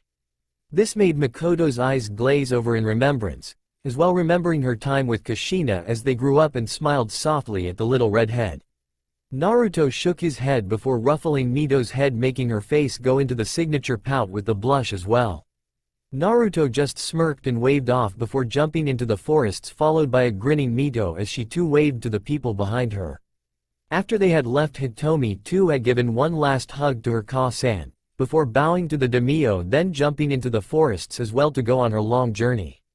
After this, Iroh's eyes narrowed, remembering Konoha, and snapped his fingers. Second later, a samurai landed beside him. "Captain, get me 4 battalions of my personal samurai and 21 battalion of fire monks and 6 of my elite fire guardians, we will need them," he said with a commanding tone as he strolled back through the separating crowd. The samurai behind his helmet was gaping at what his leader just said and with little hesitance asked, "If I may be so bold, your majesty, but what for? Are we going into battle?" he said, a little wary of the answer. Izo just kept walking as he spoke to his soldier. "In a way, if it comes down to it, then yes, we will. But right now we are all heading to Konohagakure and remind them all who is truly the leader of Hai no Kuni," he said before looking at his samurai. "Now get moving, soldier, and rally the army," he said. This got a quick nod from the man before he disappeared in a burst of speed. Izo then turned around and kept walking. As he did so, he kept thinking of what he could do. That's when he grinned, remembering a certain country running low on missions, as were a few other countries as well. Hai no Kuni border entering Kaminari no Kuni border. They had sped up fast to get to the other border, so this way they could get there as fast as they could. Although Naruto could go much faster, he was keeping his pace down so Mito could follow him. After all, this was her first time out of Konoha or Hai no Kuni after all. Right now they were taking a break from jumping through tree, and just started walking to rest for a little bit. As they did so, Naruto could sense Mito's gaze on him again and sighed while mentally thinking of why she was. Was it because he wasn't carrying her like he used to? Was it because he wasn't playing with her like he usually did? Or, his eyes widened dramatically, did she remember the kiss that happened this morning? He gulped audibly and wondered if she was mad or at the least confused, because sure as hell he was. "Naruto-kun?" Mito said. Naruto blinked and looked at Mito. That's when he saw her curious eyes, something that he was nervous about for some reason. He gulped before speaking. "Yes, Mito-chan, what is it?" he said gently. Mito looked a bit hesitant before looking at the ground as she spoke softly. "Well, I was wondering. Could you carry me like you used to when I was little?" she said cutely. Naruto blinked before chuckling. Seems he was worried about nothing. "Sure, Mito-chan, just hang on tight," he said before appearing behind her, shocking her of his speed and grabbing her sides and lifting her till she was on his shoulder with her hands on his head. She blinked as she realized how fast he did that. She secretly wished she was that fast as well. But she shrugged before she circled her arms around his head, laying her head in his soft and yet somehow mane-like hair. She fingered with a few strands of spiky hair jutting from his head. She always liked how Naruto had spiky hair. It made him more defined, in her opinion more unique if she had to say. Though she can't remember the last time she was on his shoulders like this. She mentally thought about it and remembered it during the time when she was just a toddler. She had just gotten out of her first day in the academy and when some bullies and their parents came to hurt her. Naruto came upon them scene and she remembered that day for the rest of her life. He was like a force to be reckoned with, a god that had been angered. She watched strangely when he decimated and beat the parents into a bloody pulp before threatening the kids, before ordering them to drag their sorry excuses for parents away before they die. That's when she had cried in his arms before he soothed her and gave her a ride on his shoulders that day. That was also the day she decided her favorite spot in the world was on his shoulders, watching the sun go down. She shook her head of the thoughts when another thought came to her attention and decided to speak. "Hey Anyo. Naruto-kun?" she said. Naruto, who at the moment was focusing on the road and let Mito play with his hair, hummed, a response signaling he was listening to her. "Well, I was wondering, well, more like always been curious of something," she said, making Naruto wonder what she was thinking about. "Yes, what is it?" he said. "Well, ever since you went off to fight Iya and came back, I've always been curious about your weapon. It's nothing like anything I've ever seen before or read about in Ka-san's journals about all swords classes. Yours is not classified in any of them and only comes close to the class category of one of the legendary 7 swordsman's weapons, and it's called the Kabikira Bocho, the decapitating carving knife. Wielded by Momochi Zabuza, she said.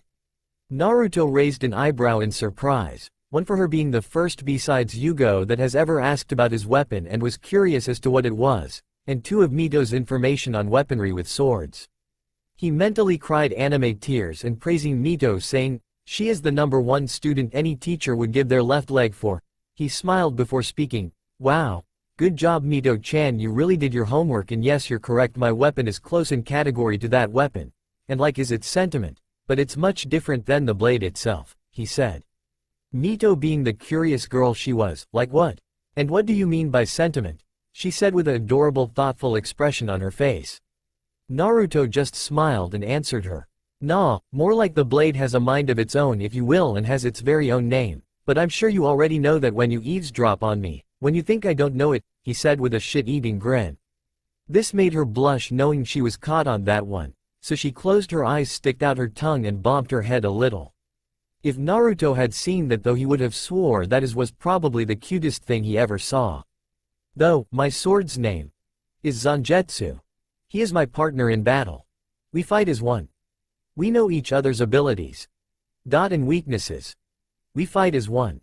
And die as one," he said, speaking the words he knew from his years of training with his inner spirit. This made Mito stare at Naruto in awe. To think he cared so much for his weapon like that. Yeah, she loved her weapon to death, but the words Naruto spoke, they made her feel a tremor go through her body that held so much power. And wisdom that it actually made her feel so small in comparison. She looked at her weapon and tightened her grip on the handle, making a silent promise to be more in touch with her katana than just using it as a weapon. Unknown to the both of them except a certain goddess, Mito's katana glowed a bright red. That's when Naruto's trained senses picked up rustling of leaves and the sound of footsteps hitting treetops. So he unnoticeably shifted until he was in a position to defend himself. "So, you're Naruto. Konoha's ex-ANBU Sutaicho, or, should I say, Shinigami?" said a voice from within the forest. Naruto tensed himself. For some reason, whoever this person was, he was strong, he could feel it. And with Mito with him, he couldn't go all out. He could feel her nervous and shaking body. He knew she was scared after all the training he put her through. This was the first time she was ever in this kind of situation. He relaxed himself as he calmed his breathing. That's when he felt that itch in the back of his mind get stronger. Much stronger than it usually was. He grabbed his head in pain as he looked around the area for the enemy. That's when he saw the flash of movement, if only barely, before drawing Zangetsu. Clang! Steel met steel, the sparks flew as the ground cracked under the pressure. Naruto then jumping back from where he was, before looking to make sure Mito was okay. When he saw her quivering, his mind snapped at attention to end this quick. So when he looked back to see his opponent, wasn't he in shock to see a man that wore something striking similar to what he first wore when he became Megami's avatar.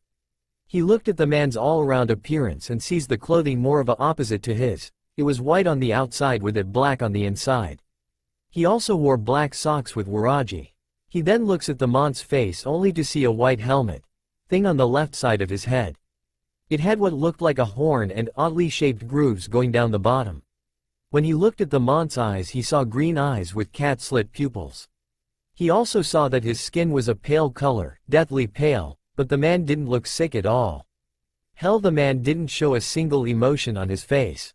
That's when he saw the teal lines descend from his eyes. He also had messy black hair and a thin yet muscular frame. He looked to see the man holding out what looked to be a katana. It was the normal length of any other katana and it had a green handle and white guard. But he knew never to judge a book by its cover and could actually feel the power coming of both this strange man and his katana. He warily unveiled his Zanpakuto. Now he spoke. "Now, excuse me, but, who are you? And what do you want with me?" Naruto said with a certain edge at his tone. The man just looked on at him impassively before closing his eyes. "Why I'm here isn't important for you, will not survive till today," he said before disappearing with a static left where he stood. Naruto only had a split second to reflexively Shunpo or Mito would have been slashed by that mon's attack. He looked at Mito's now trembling body and knew he had to end this quick. He glared at the man as his eyes took on a bright blue. Zangetsu started to tremble in his hands since he hadn't had a good fight for a long time.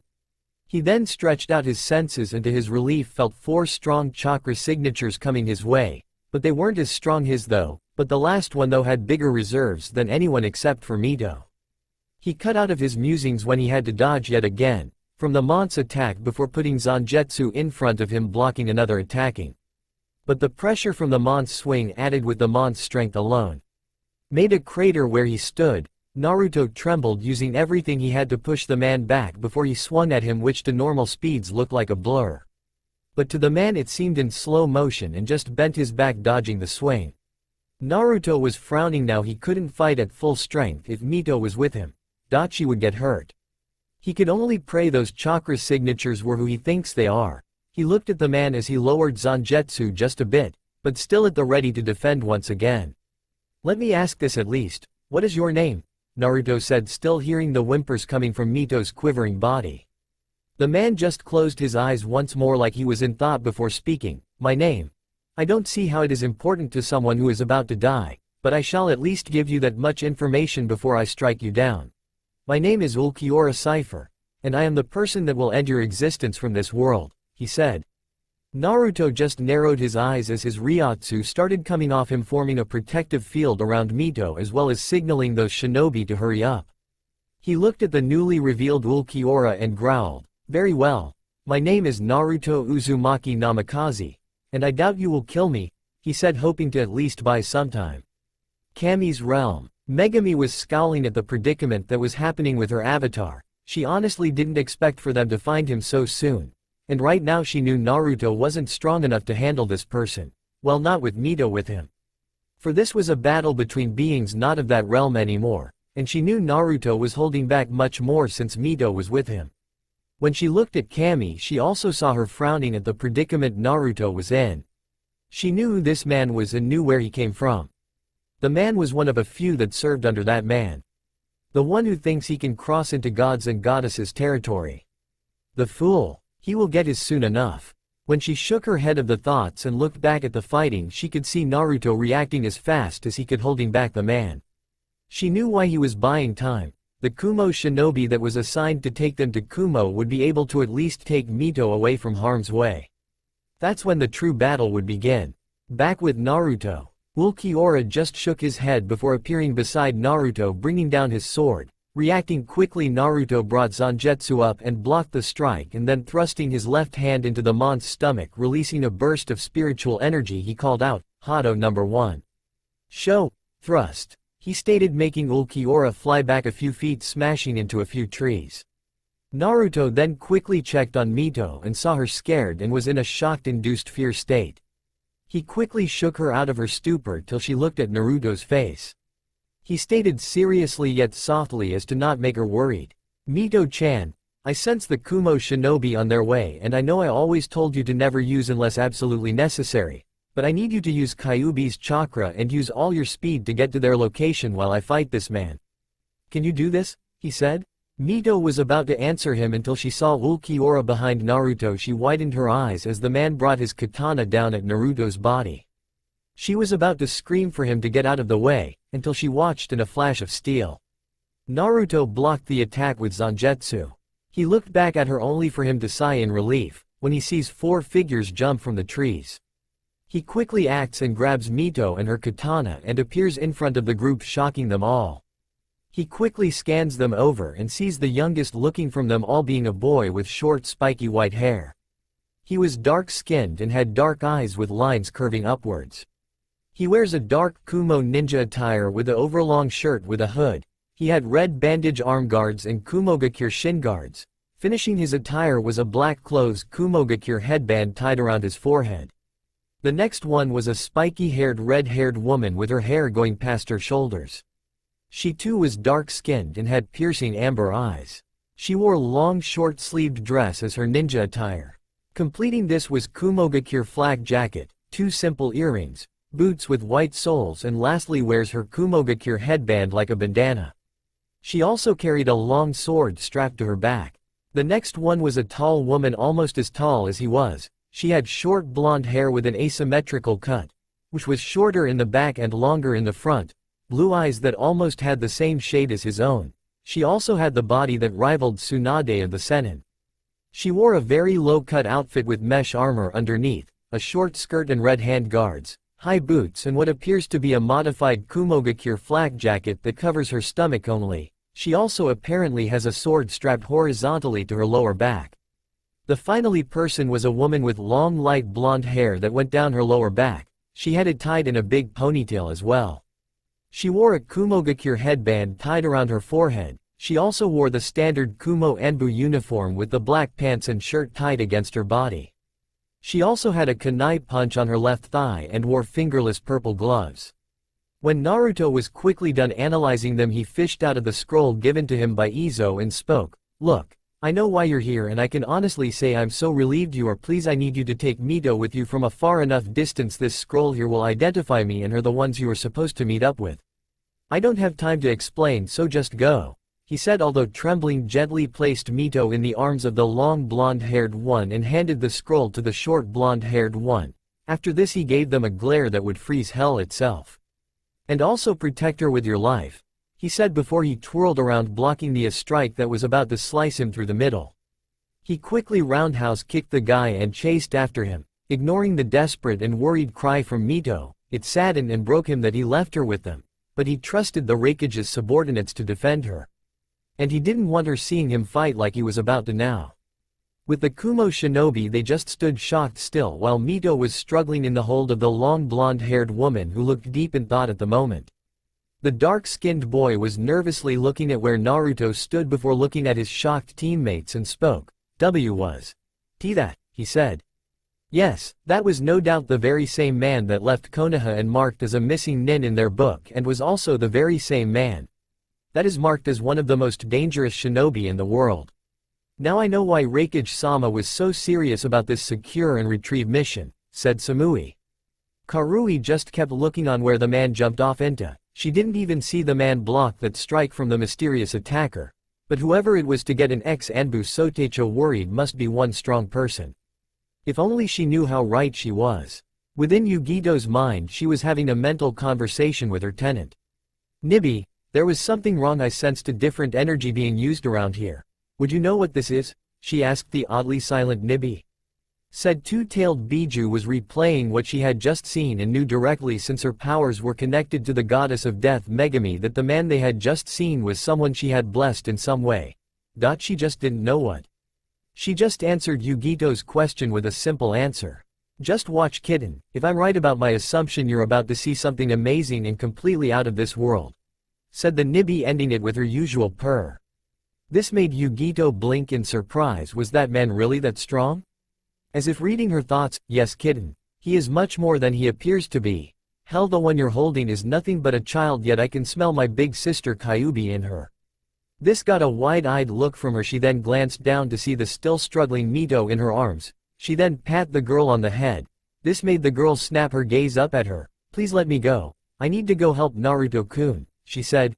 Yugito raised an eyebrow at her worried tone and looked at her teammates. What do you guys think? Should we go help him, or stay out of his way, and let him handle it, she said. This got exchanged looks from the others before Samui decided. We can't interfere in a fight like this. For some reason I have a feeling it's gonna go beyond our level. But that doesn't mean we can't go watch and make sure he doesn't need help after the fight is over, she said with her eyes glancing back at the forest that by now had powerful shockwaves shaking the area. Karui and Omoi looked at each other and shrugged before nodding as well. Very well then, let's go and see if the truth of this man's strength is what's said to be true, said Yugito with a little excitement in her voice. Nibi sensed this and giggled perversely. You just want to soak up that hunk of man's body and have fantasies of riding him till you ho. Nibi, mentally screamed a blushing Yugito. Nibi just giggled at her container's reaction and knew the now best way to tease her. Then let's go, said Samui. With that the four with a worried to death Mito in the arms of Yugito rushed off to at least try and help Naruto with his current opponent. 10 minutes ago with Naruto and Ulquiorra. Naruto appeared out of thin air to see the man dusting of his clothes as he stood there like he wasn't even affected from the last hit. Naruto frowned before speaking. I don't know what you have against me, but you have asked for a fight you certainly will not want again. That is, if you survive this first encounter, he said before appearing behind the slightly shocked Ulquiorra. That's when Naruto tried to stab him. But Ulquiorra reacted faster and in turn blocked the blunt with his katana. Naruto then spun the other way and backhanded the man across the face, making him skid a few feet back. While Ulquiorra was apparently trying to regain his bearings, Naruto was conversing with Zangetsu. "Zangetsu-san, we need to think up a plan. I know this guy has more power than he truly shows, but then again so do we. But I must conserve and not show my true power yet. Let's see how he fights, play it out a little longer, and if he gets serious so shall we. Till then try and find out how he fights. Till then Naruto, I'm gonna go try and block whatever is trying to get out," said Zangetsu before he faded into the back of his mind.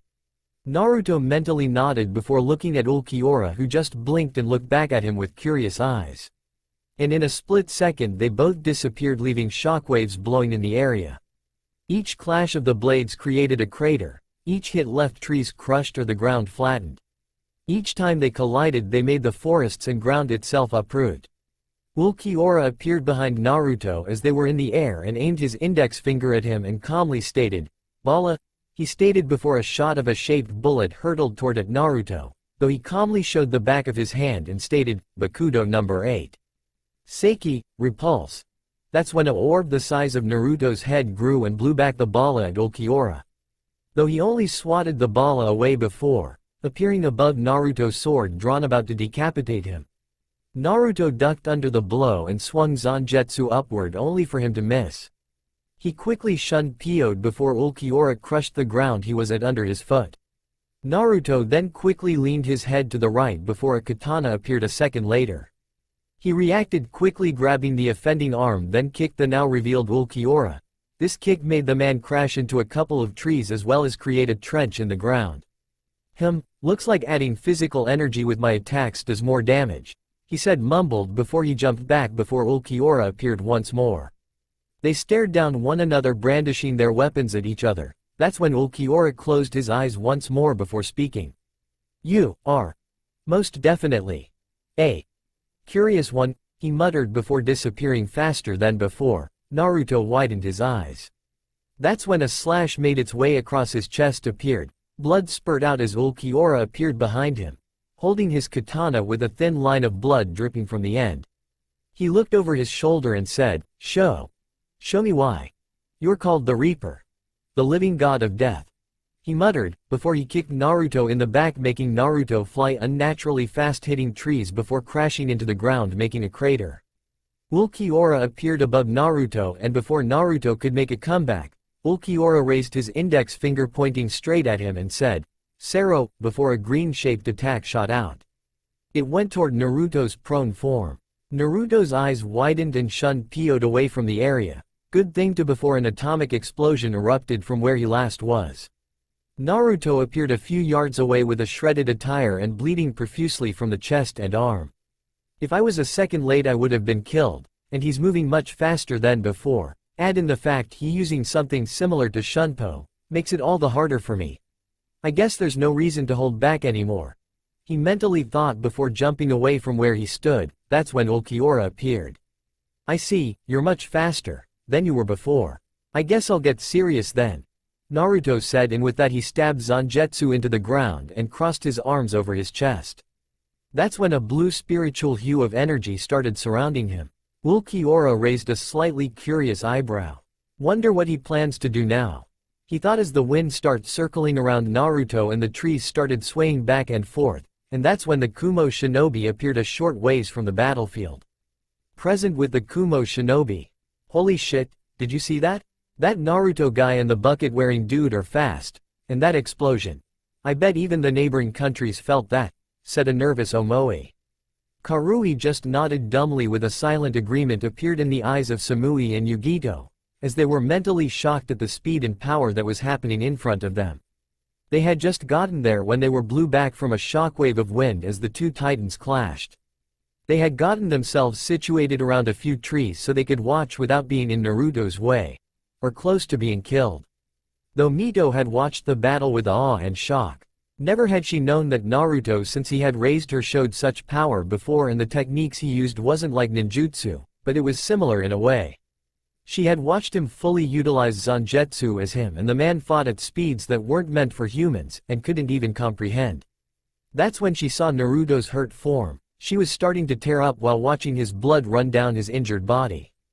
That is until she saw his action of stabbing Zangetsu into the ground and placing himself in that stance. That's when she heard Kyuubi's voice. Mito-chan, what you're seeing now is something Naruto has kept from the world for as long as you were born.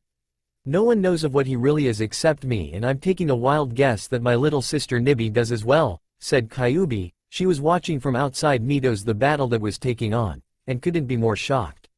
She knew Naruto was strong and faster than even his father. But at the speeds he was going at now just made all the speed he showed to Mito look slow in comparison. Mito heard what Kyuubi said and was curious of what she meant. Naruto was hiding something. Sure, she always wondered about Naruto and knew he was holding something back, but she didn't know what it exactly was. As if knowing her thoughts, you're about to find out what it exactly was Naruto had been keeping secret from everyone, if only a small bit, but you will see Naruto's true power being used. I don't want you to even blink. I will channel chakra to your eyes so this way you will be able to watch the fight, since I'm sure it's gonna go beyond mortal measures. Kyuubi said, before a small amount her chakra channeled into Mito's eyes. They changed from the violet orbs to a crimson with a black slit in the middle. The same secretly happened with Yugito, as she too wanted to watch was gonna happen. They all unintentionally got ready, but for what? They didn't know, but knew somehow, it was gonna be big. Very big. With Naruto and Ulquiorra, the spiritual blue energy outlining Naruto's body was getting more wild and chaotic. It had tendrils, for the energy lashing out, smacking the ground, cracking it, or tearing trees. Though no one could still see any difference in his stance, they could see a slight, curious expression on Ulquiorra's face. It had been only 3 minutes since Naruto entered the stance, but it felt like an eternity to everyone there. The shaking of the area got worse. Cracks and tremors appeared in the ground. The trees grew uprooted while the energy around Naruto got even worse. Ulquiorra though was taking all this in stride and knew even though he didn't show any kind of emotion, he was a bit curious and a small amount of excitement rushed through his body. Kami's realm. So, he's gonna release it? 'Bout damn time, that thing has been on him for so long, said Megami. Yeah, but what is it exactly? Only you know what it is, since you are the only being connected to his power in this dimension. So do you have idea what he's gonna do? Said Kami as she watched on with an interested face. Megami only grinned, which unnerved Kami a bit before she spoke. Naruto-kun has found something was only limiting his power, which means he found the limiter I put on him so he wouldn't alarm others that are spiritually aware and wouldn't go out to find him, like a certain group we know of. Anyway, he only found a temporary way to release the limiter, but even that is enough to help turn the tides of this battle. Even now with Naruto's current skill, he won't match up to that man, so he will need to fight seriously if he's gonna have a chance to beat him, said Megami with a serious look on her face. Kami's eyes widened at this and stared at the scene they were watching with anxiety mixed with anticipation. She spoke while doing this. And you're happy about him temporarily taking it off, why? She said. Megami only grinned much more than before as she stared lovingly at Naruto's form. For this way you, my sister, will see the power he has been holding back. Even when he used Bankai, even then I'll admit it was impressive for my avatar to reach such a stage. The power behind it along with his true abilities and true appearance were locked away into this limiter, she said with a slight regret in the tone. Kami snapped her neck looking at her sister way and spoke, what do you mean? All the power he's been using now is only a scratch to what's been sealed. And what do you mean his appearance? Megami. What has the limiter actually sealed away from him? She said, a bit nervous at the end. Megami just gave her a sideways glance before looking back at Naruto's form. That limiter was my strongest one, Kami-chan. But it did something unexpected. It sealed much more than it was supposed to. You see, the power and speed he's been using at this moment was his alone from the physical human body. All the training he's done in speed and my techniques was only part of his power. What you have seen is only a scratch on the surface of what Naruto really is. As for appearance, well, she said this with a grin coming up her face and slight pink blush coming up as well. This made Kami gape in surprise. Naruto was only fighting with human limits. He fought this man at set limits for humans. That's when her eyes grew as wide as they possibly could, if that was true. How powerful was Naruto when he temporarily removed the limiter? That's when she saw the pink blush on Megami's face and remembered it also sealed part of his appearance as well, and from what she knew Megami never blushed. Well, except when they saw Naruto's first time reaching Bankai. That will be forever ingrained in her mind for the rest of her immortal days. She only had one more question, what will happen when he does release it, said Kami.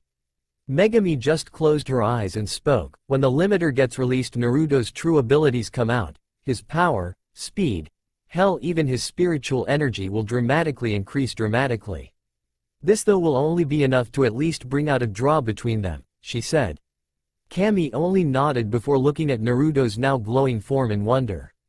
With Naruto and Ulquiorra, Ulquiorra now stood still waiting for what his opponent was doing. Even now he could feel the rise of his spiritual energy, and his Ryotsu was going up higher as well. Though he did feel a bit of fluctuating irregularly. That's when he was shaken out of his thoughts when Naruto uncrossed his arms to unveil his pure concentrated face. Ulquiorra saw the look in his eyes when he did this, and it inwardly surprised him. Naruto's eyes were nothing more than bright blue, nothing more than that you couldn't see a pupil, iris, anything except a bright blue of where his eyes used to be. That's when he knew Naruto was ready to unleash whatever it was, so he got ready keeping his sword straight and gazing down on his opponent. Naruto was gritting his teeth while focusing as hard as he could. That's when he felt it. He shot his arms out to his sides and yelled, "Limiter Kai." He yelled before he erupted in a flash of light.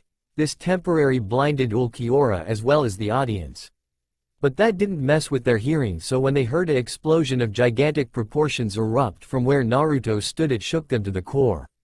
Hell, every village from Lightning Country to Hai no Kuni could see the bright light. The sky itself was lit up by the explosion. The clouds parted or disappeared from the bright light. Though someone could hear the distant voice of a girl. Mito before the explosion saw the light erupt from Naruto and yelled as it took him in, "Naruto-kun," she said before the light blinded them all.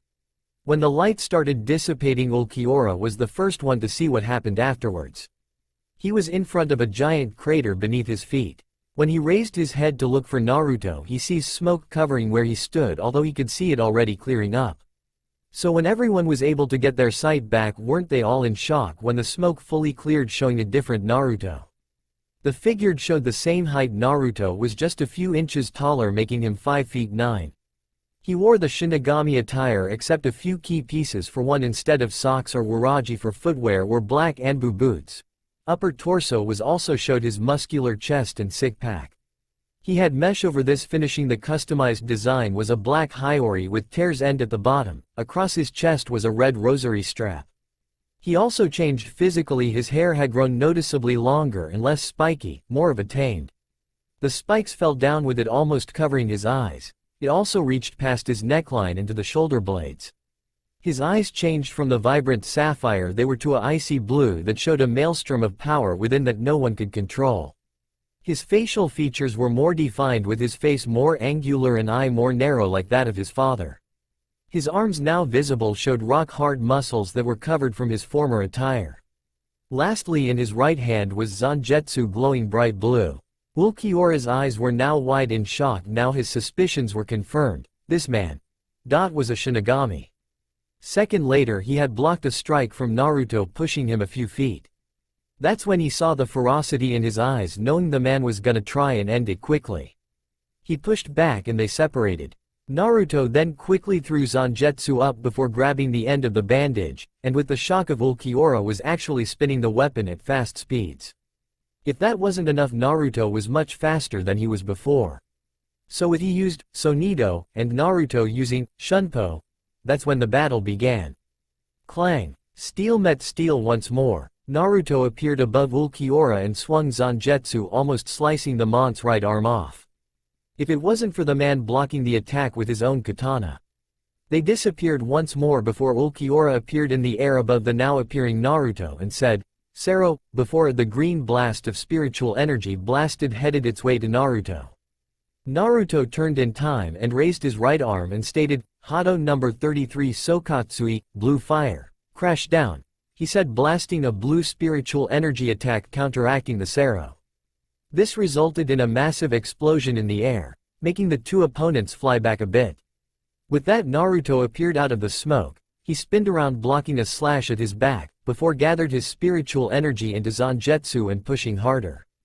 This resulted in a visible blue blade-like attack coming off Zangetsu heading for him. Ulquiorra though cut down the attack only for him to get grabbed by the head and slammed into the ground making a crater. Naruto inwardly didn't use such vicious tactics, but had to beat this person quickly. That's when he was punched in the stomach before backhanded away from where he stood. When he tried to stand up he was slammed back down from Ulquiorra's foot. When he looked up his eyes widened, Ulquiorra didn't have a scratch on him. He quickly shunned Pioed before where he laid was Ulquiorra's foot and a small crater. When he appeared a few yards away from Ulquiorra he got in stance and disappeared, then reappeared in front of Ulquiorra, then his swung downward which Ulquiorra blocked once again. Naruto then pulled back spinned Zangetsu again before letting it go at fast speeds at Ulquiorra where if the pale man didn't dodge it, he would have been stabbed through the chest. After this Ulquiorra appeared in front of Naruto and tried to swing his sword down. Only for his wrist to be stopped by Naruto's hand and having Naruto's other hand placed in front of his face, he then stated, "Eat this, Hado number 63. Raikoho, Thunder Roar Seer," Naruto said. That's when yellow electrical and spiritual energy gathered at the base of Naruto's palm and released it into Ulquiorra's face. With the Kumo Shinobi, "Sweet Kami, this is unreal," said Karui, as her eyes were wide glued on the fight before them. She had long since given up trying to catch up when they vanished and appeared somewhere else in the area. She only keeps her attention on when they're visible, even then she sees them do things that are either strange to her or downright impossible. I mean, when do you see someone be that fast? Or not die from the hits either we're getting? Omoi just sucked on his sucker nervously. If they keep fighting like this then they'll get attention from neighboring villages and that will lead to the daimyo knowing, then he'll spread the news to the other daimyos, then, he said, but was cut off when Karui punched him in the head. Baka. Don't over-exaggerate everything, she said. Samui though was keeping her sharp keen blue eyes on the battle before her. She knew the man they were told to meet up with was strong, hell stronger than a cage, but what she was seeing now blew that out of proportions. Even an army of cages wouldn't match up to this. The speed used surpassed the rumors she heard about the legendary Hiraishin no Jutsu, the strength surpassed of Tsunade of the Sennin's own, and the techniques looked to be stronger than any ninjutsu used before, even if they were strange. Yugito and Mito with both their tenants were completely shocked. The speed, power and abilities both used were otherworldly. It was never recorded in history that someone had used those kind of abilities. But the change to Naruto was a big shock to Mito. She always remembered her brother's appearance through and through, but now he looked different. He looked almost like their Tusan. But Naruto was different. He wasn't the fun-loving joking brother she knew. He was now a deadly warrior using tactics that would kill a normal human in a second. A shinobi though would survive some hits, but even the toughest of them all wouldn't last that long in this kind of fight. You got that right. What you're seeing now is a fight that surpasses mortal understanding. Yes, some humans might survive some hits, but that's to an extent. Mito-chan, what you're seeing now is another side of Naruto. Something you weren't meant to see yet. This is the side of him when he's deadly serious about something. Kyuubi said. Mito kept her eyes fully on Naruto and remembered her words, and could see it was true. Naruto was very different than before. He was always looking for a vital area to attack and end his opponent, and if the pale man hadn't blocked the attacks she was sure the man would have died long ago. She only hoped that Naruto made it out okay. Kami's realm. In the realm of Kami, the two goddesses couldn't take their eyes off the fight even if the two were moving slow in their eyes. It was an interesting battle, Megami's avatar against a being as Ulquiorra. It showed the full development of Naruto's abilities and skill with using Megami's very own power. Though Kami and Megami blushed a real dark shade of red when they saw his transformation. And mentally agreed on one thing. Naruto had a body built for a god the way he was going now. Megami spoke while watching her avatar. That's what happens when he releases the limiter, if only for a little bit. His true capabilities with being my avatar comes out. This is basically the true Naruto Kami-chan. Everything that was part Shinigami was sealed except for the minor things. The power behind most of his attacks before were locked away, she said, pulling. Kami just looked at her before looking at Naruto. She honestly would express Naruto interested her badly. I see. By curiosity though. Has he ever released Bankai in this state? She said. Megami just looked at her with cold eyes which unnerved her a bit. No, and if he does? Let's hope it doesn't come to that, she said in a tone of finality and sadness. Cammy just blinked before looking back at the fight, slightly praying she could meet Naruto herself one day. Back with Naruto and Ulquiorra. This resulted in blowing the man back into the demolished forests. Naruto breathed out a sigh and placing Zangetsu on his shoulders, holding the handle with his right hand. Well, I think that did it, he said. With that he turned around and began to walk away. Where do you think you're going? Said a voice. Naruto looked back only to get blasted by a supercharged Sero blasting him into the forests before it resulted in a nuclear explosion. This shook the whole area and pretty sure half a 5-mile radius. Mito's eyes widened in shock when this happened, but before she could say anything. Don't worry, Mito-chan. I can sense Naruto-kun is okay, no need to worry. This made her slightly relaxed, but couldn't help but be worried for Naruto. Back in the destroyed crater, Ulquiorra appeared atop it, looking down in the smoking middle. There lay Naruto's struggling form. Naruto had at the last second shielded himself by surrounding himself in a shell of condensed spiritual energy, but even then he had numerous injuries. 2 broken ribs, he could feel that, a nasty burn on his back, 3 bloody gashes among his chest from when he landed. And lastly, his face had blood dripping down from his head and over his face. Naruto struggled himself before he heard Ulquiorra speak. I see, this is your limit. I expected more from you, but I guess my expectations for you were too high. But know this. When you die, so too will your sibling. After that was said, Naruto's mind snapped at attention and stood up, ignoring the pain in his body. He glared into the green slitted eyes of his opponent. Don't you fucking dare touch her, Naruto said. Ulquiorra only shook his head before speaking. You are in no position to tell me what to do. Now lie down and die, like the filthy human you are, he said in a monotone voice. With that, Ulquiorra turned away and was walking away. Naruto glared at the ground, thinking on what he could do, before he remembered the one thing he could do. That's a last resort, but what other choice do I have? But can I even achieve it with the limiter off?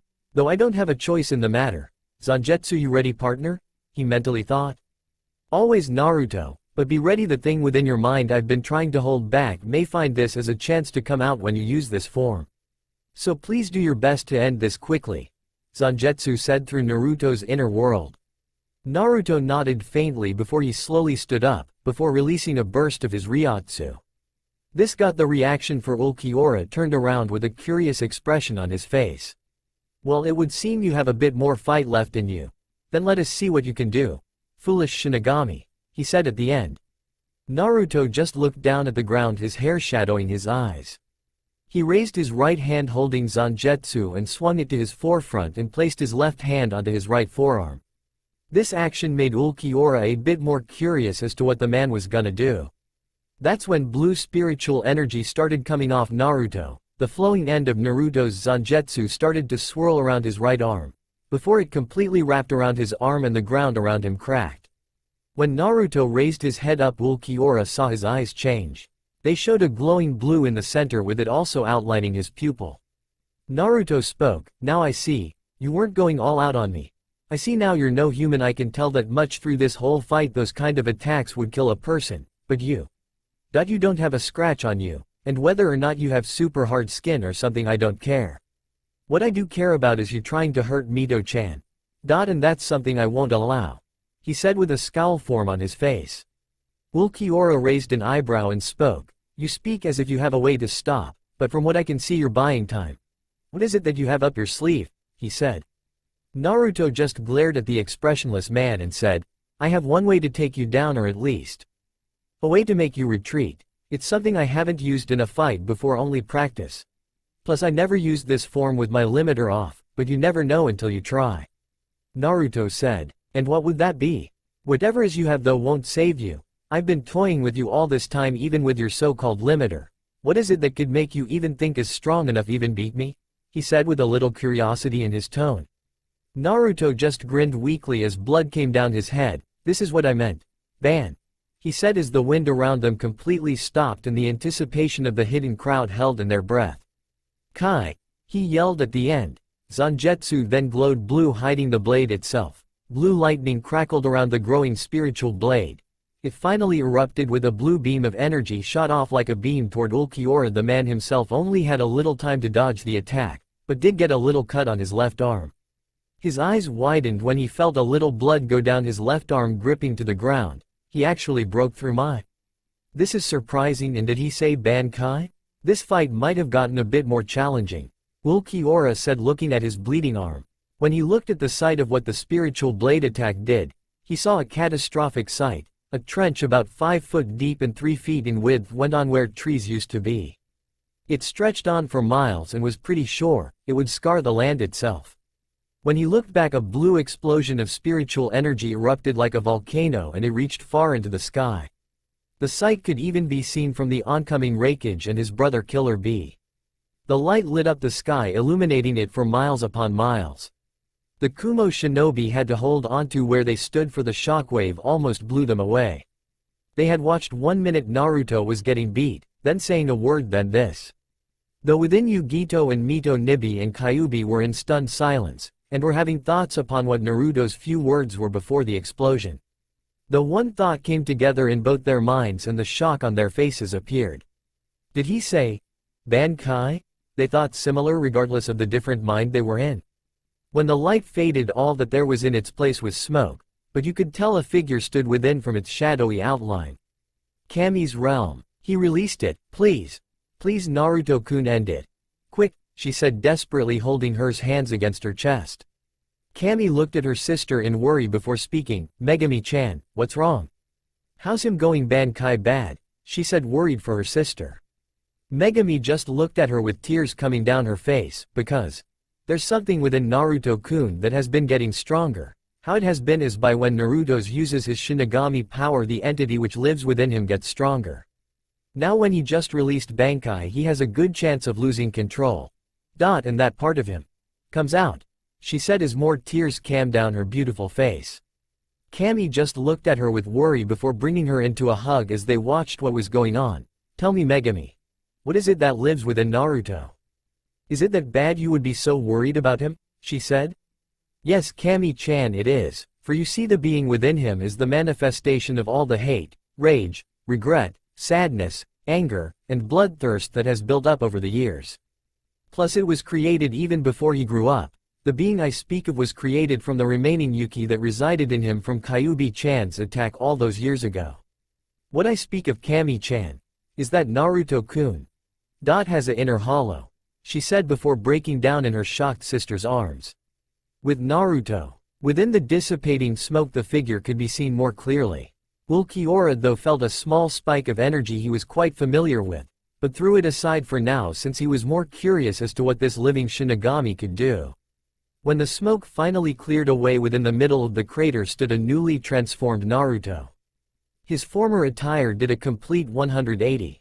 He now wore a tattered cloak over his half-revealed upper torso.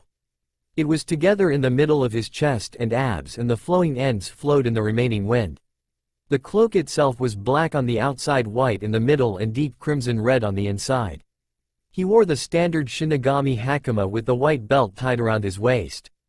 There was also what seemed to be like bandages wrapped around the lower end of his abs, and finishing it off was the standard footwear. He was holding a black katana that was all pure black inside, with the guard being the design of a swastika. The blade was pure black and handle black as well, with red diamond shapes within the handle. Ending it was a small chain hanging from the hilt. Tensa Zangetsu, Naruto said, holding the Zanpakuto in his right hand tightly. Ulquiorra quirks an eyebrow at the newly transformed Naruto and speaks. What is this? Is this your Bankai? He said with a questioning tone. Naruto just looks at him before disappearing, and before Ulquiorra could defend himself. He had multiple cuts and slashes appearing among his body, cutting his clothes and leaving small cuts on his body where they only bled a little. Naruto appeared behind him and astonishingly turns around and tries to stab the shocked Ulquiorra. Only for the man to quickly spin around and actually stop the offending blade with one hand. That shocked Naruto, and before he could do anything he had a hand protruding into his chest. He slowly looked down and saw the pale skin. He looked back up and saw Ulquiorra's surprised yet bored gaze. Yes, you are quite strong, I'll admit that. You even broke through my enhanced hierro. I'm quite amazed, but I can still go much faster than you. This is your limit, he said in a bored tone, before he ripped his hand out of Naruto's chest showing a hole. He coughed up blood before he fell to his knees. He could believe it. 1 second. He had used Bankai. A second later he used all the strength he could muster to make a decent cut. Next thing he knew, he was stopped by from stabbing the man in the back with one hand. Then he goes and stabs him in the chest, leaving nothing but a hole. That's because you're weak. Naruto's eyes widened and looked around as best as he could to look for the voice. Who said that? I did, fool. I can see you're having trouble. I'm gonna take over for a little while to save your pathetic ass. And before Naruto could question the voice again, he lost consciousness, but the last thing he saw was Mito running at his bleeding body. He could only utter a few words as his eyesight went black. Mito-chan. Run. Now, he said before the blackness enveloped him. Mito was at his body in an instant when he lost consciousness. Naruto-kun. Wake up, please. Please wake up, she said, pounding on his chest, doing everything she could. That's when she felt a cold chill going down her body and hesitantly looked up to see Ulquiorra's green-slitted eyes gazing down on her trembling form. You're his sibling, are you not? No matter the case. That boy is dead, there will be no bringing him back, he said, only to get a katana aimed at him from a pissed Mito. Kyuubi's chakras swirling around her, changing her features, with the whisker marks on her face getting more feral. Her violet orbs going to a crimson with a slit, and claws growing from her hands.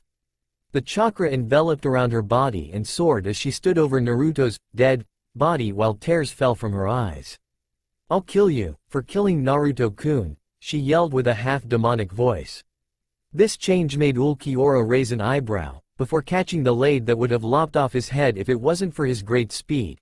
He shook his head before pushing the blade, making her stumble back a bit. Do what you want, but like I said, there will be no bringing him back. Now die, he said, and appeared above Mito's body, and she then turned around. She buried her head into Naruto's chest. Time seemed to slow as Ulquiorra closed in on Mito. Even the now coming Kumo shinobi were slowed down.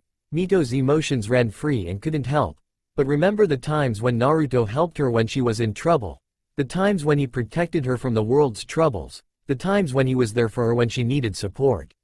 She freely let the tears fall. She felt so weak. Not able to help him when he needed it. When he fought this opponent on his own without anyone to help him, even before there wasn't many people that able to help Naruto, it was always him saving his friends or her. There was no one to help him. He was alone. With a desperate cry she let out her despair and anguish, Naruto-kun. She yelled, with her emotions coming to the forefront, crying on Naruto's chest. With Naruto's mind, you could see Naruto's body floating, but a slight twitch to his eyes were enough to whisper, Mito-chan. Time seemed to revert back to normal, and when the offending katana was a mere inch from Mito's head, it was stopped by one blood-covered hand. Ulquiorra raised an eyebrow and looked up, only for his eyes to widen in shock, something that rarely happens. The Kumo shinobi stopped as well, a foot away from them. They stood shocked, still seeing right in front of them something that was impossible. The once thought dead Naruto Uzumaki Namikaze had his right hand holding back the almost death blow over Mito's head. They couldn't see his face, but knew something was happening, and from the shocked face from the pale man it was either good or bad. Mito waited for the blow to come down on her, only to feel a rush of wind and then nothing. No pain, no blood, no nothing. Look up. She did so slowly and saw that the offending weapon was stopped by blood-covered arm. She followed it to see Naruto's body. Her eyes widened when she saw a scowl on his face. I told you, you were weak, Naruto. Guess I'll have to save you and show you how to use a Bankai. But first I'm gonna show this fool what happens when you mess with our loved ones, said a now grinning Naruto. Mito looked at his face only to be shocked when she saw his now different eyes. The whites were now black and where the blue was the evil yellow. She also saw white particles adding onto the left side of his face, covering his left eye. The now awake Naruto looked in her direction and she saw his eyes soften just a bit, before they locked with Ulquiorra's own shocked ones. I'm gonna murder you for trying to hurt her. Prepare to die, he said before grabbing Mito and pushing her away, and stood up. He grabbed Zangetsu, still holding onto the katana. He then grinned an insane grin. He glared into Ulquiorra's eyes and said, "I hope you're ready to die, for you crossed the line trying to kill her," he said before appearing above Ulquiorra. "He's faster than before," the Arrancar thought before jumping back. But he felt a hand on his shoulder. When he looked back he saw Naruto's face with half of it covered by the demonic mask. Ulquiorra's eyes widened at the speed. Naruto grinned at him before speaking. "Take this Getsuga Tensho, Moon Fang Heaven Piercer," he yelled before a black and red aura surrounded the blade. He swung diagonally, letting a crescent-shaped attack shoot forward at Ulquiorra in high speeds. The man quickly used Sonido away a few yards from the attack, only to be stopped from Naruto's hand on his shoulder with his face twisted in a crazy smile. "Don't blink. Ha ha ha," he said before unleashing another Getsuga Tensho onto him. This cornered him, and before he or anyone else knew it, they reached him and exploded in a straight line of black and red. Naruto just grinned as more of the mask appeared on his face, making him even more menacing. He looked around the area and grinned even more. He raised Zangetsu into the air. Second later, a bleeding Ulquiorra was there with his sword stopped by Naruto's own. Before he could do anything else, Naruto grabbed his arm and swung him down into the ground, making yet another crater. He raised his sword into the air and cackled. "This was fun and all, but I'm bored, so die," he said with a glee tone. He quickly brought his sword down, only to hit solid ground. He scowled and looked behind him to see Ulquiorra once more with his chest bleeding much more from the combined Getsuga Tensho. His clothes were torn and bloody. Naruto cackled, and before Ulquiorra had time to catch a break he was slammed into the ground face fist. He felt a foot slammed him into the ground deeper. He looked up as best he could to see Naruto's grinning face with Zangetsu in a downward position aimed at his head. "I see. How very hollow-like. You aren't so different from us, after all," he said. Naruto scowled at him and was about to end his life only to feel a pair of arms wrap around his body. He looked down and saw. Earlier with Mito. Mito couldn't believe it. First she thought Naruto was dead, but even as the death blow was about to come down on her, now she was seeing him fighting once more, but with a lot more ferocity in each attack. The way he cackled insanely. The way he grinned seeing each attack land made his demonic-looking mask and glowing yellow eyes made her feel scared. But not as much scared for Naruto's own safety. This wasn't the loving brother she knew. This wasn't the Naruto she knew. She steadily got up, and from ignoring ran to Naruto's body standing over the frame of Ulquiorra about to deal a death blow. Kami's realm. "Oh no, he's lost control. Kami-chan, we need to help him," Megumi said with tears going down her eyes. Kami just looked at her sadly while thinking up a way to fix the situation, that is until she saw Mito's running form. She looked back at the trajectory and her eyes widened. "No, Mito. She'll be killed," she whispered sadly. Megumi shot her head up to see Mito a foot away from Naruto. Her eyes glowed ethereal purple before smiling softly. "No, there is no way Naruto would kill her in normal form or when he's like that. She's too important to him to kill her, he'd rather die than let that happen. But, I think, the only one to be able to bring him back is that girl," she muttered with her eyes on Mito's form. A spirit beside Kami was crying tears watching the scene. She had red silky hair with fair skin. She had violet eyes similar to Mito's own, though they were red and puffy from what looked like crying. She wore a long white kimono with no footwear. This woman was none other than Kushina Uzumaki, and she was watching the scene in despair. Kami looked at her sadly, bringing her into a hug which the woman melted into it. Kami tried to soothe the woman's tears, but she couldn't even stop her own. They were all worried with what was about to happen. Back with Naruto. He looked down to see Mito, having her arms wrapped around his waist, crying into him. He felt his will waver, but scowled and was about to yell at her only to stop when he heard her words. "Please, please, come back Naruto-kun. Come back please," she said, but was heard perfectly clear even if her face was buried into his back. Naruto eyed her as more of the white, demonic-looking mask came upon his face. "Please, come back. This isn't you Naruto-kun. Come back to me. Naruto-kun," she yelled, before falling to her knees clutching his bloody hakama, crying her heart out. This snapped the real Naruto awake within his mind. Mito-chan's crying. "I have to wake up." Naruto, on the outside, was about to pull her off when suddenly His right hand went to the mask and his yellow eyes widened in horror. No, no. You go back. Go back and let me handle this, he said, struggling with Mito's grip still on him. He swung his sword wildly as his right hand was pulling harder and harder on the mask. No. It's time you went back. And I got back control, said Naruto, using everything he had to gain control back over his body. But, can't you see? I can kill him, let me do it. You're weak, he yelled. But the pulling got much more harder. I don't care. Mito is crying and I will be by her side, now get back in here. Naruto yelled. This got the resulted action. The mask was starting to crack. Ulquiorra watched from where he was, shocked at what was happening before he used Sonido to get a few yards away. No, no, stay back in. No, no, no, he yelled before the mask was fully torn off, letting the darkness that covered his face fade into nothingness. Naruto's eyes then changed back to the striking blue, but they showed how tired he was. He was breathing heavily while looking at the white broken pieces of the mask being to fade away. He scowled at this before he looked tiredly down at Mito's crying form. She probably didn't hear any of this since it was mulled over with her crying. He raised his right arm while his left was holding Zangetsu in hand. He then turned around quickly and fell to one knee, but he brought his arm around Mito's surprised form and brought her into his body, letting her calm down. Mito herself was taken back with the back of Naruto's hakama was pulled out of her grasp, but she felt a strong yet warm hand on the back of her head pull her in. She didn't know what it was, so had yet to open her eyes, but that was soon washed away when she felt a muscled chest. She slowly opened her eyes to see bloody torso and torn up black outfit in front of her. That's when she heard it, his voice. Hee, hey. Mito-chan. Why are you crying? Naruto said weakly. Mito's head shot up to see Naruto's warm and caring eyes she knew staring back into her own violet eyes. Tears glistened in her violet eyes. Naruto smiled softly at her before raising his head to see Ulquiorra a few yards away from him.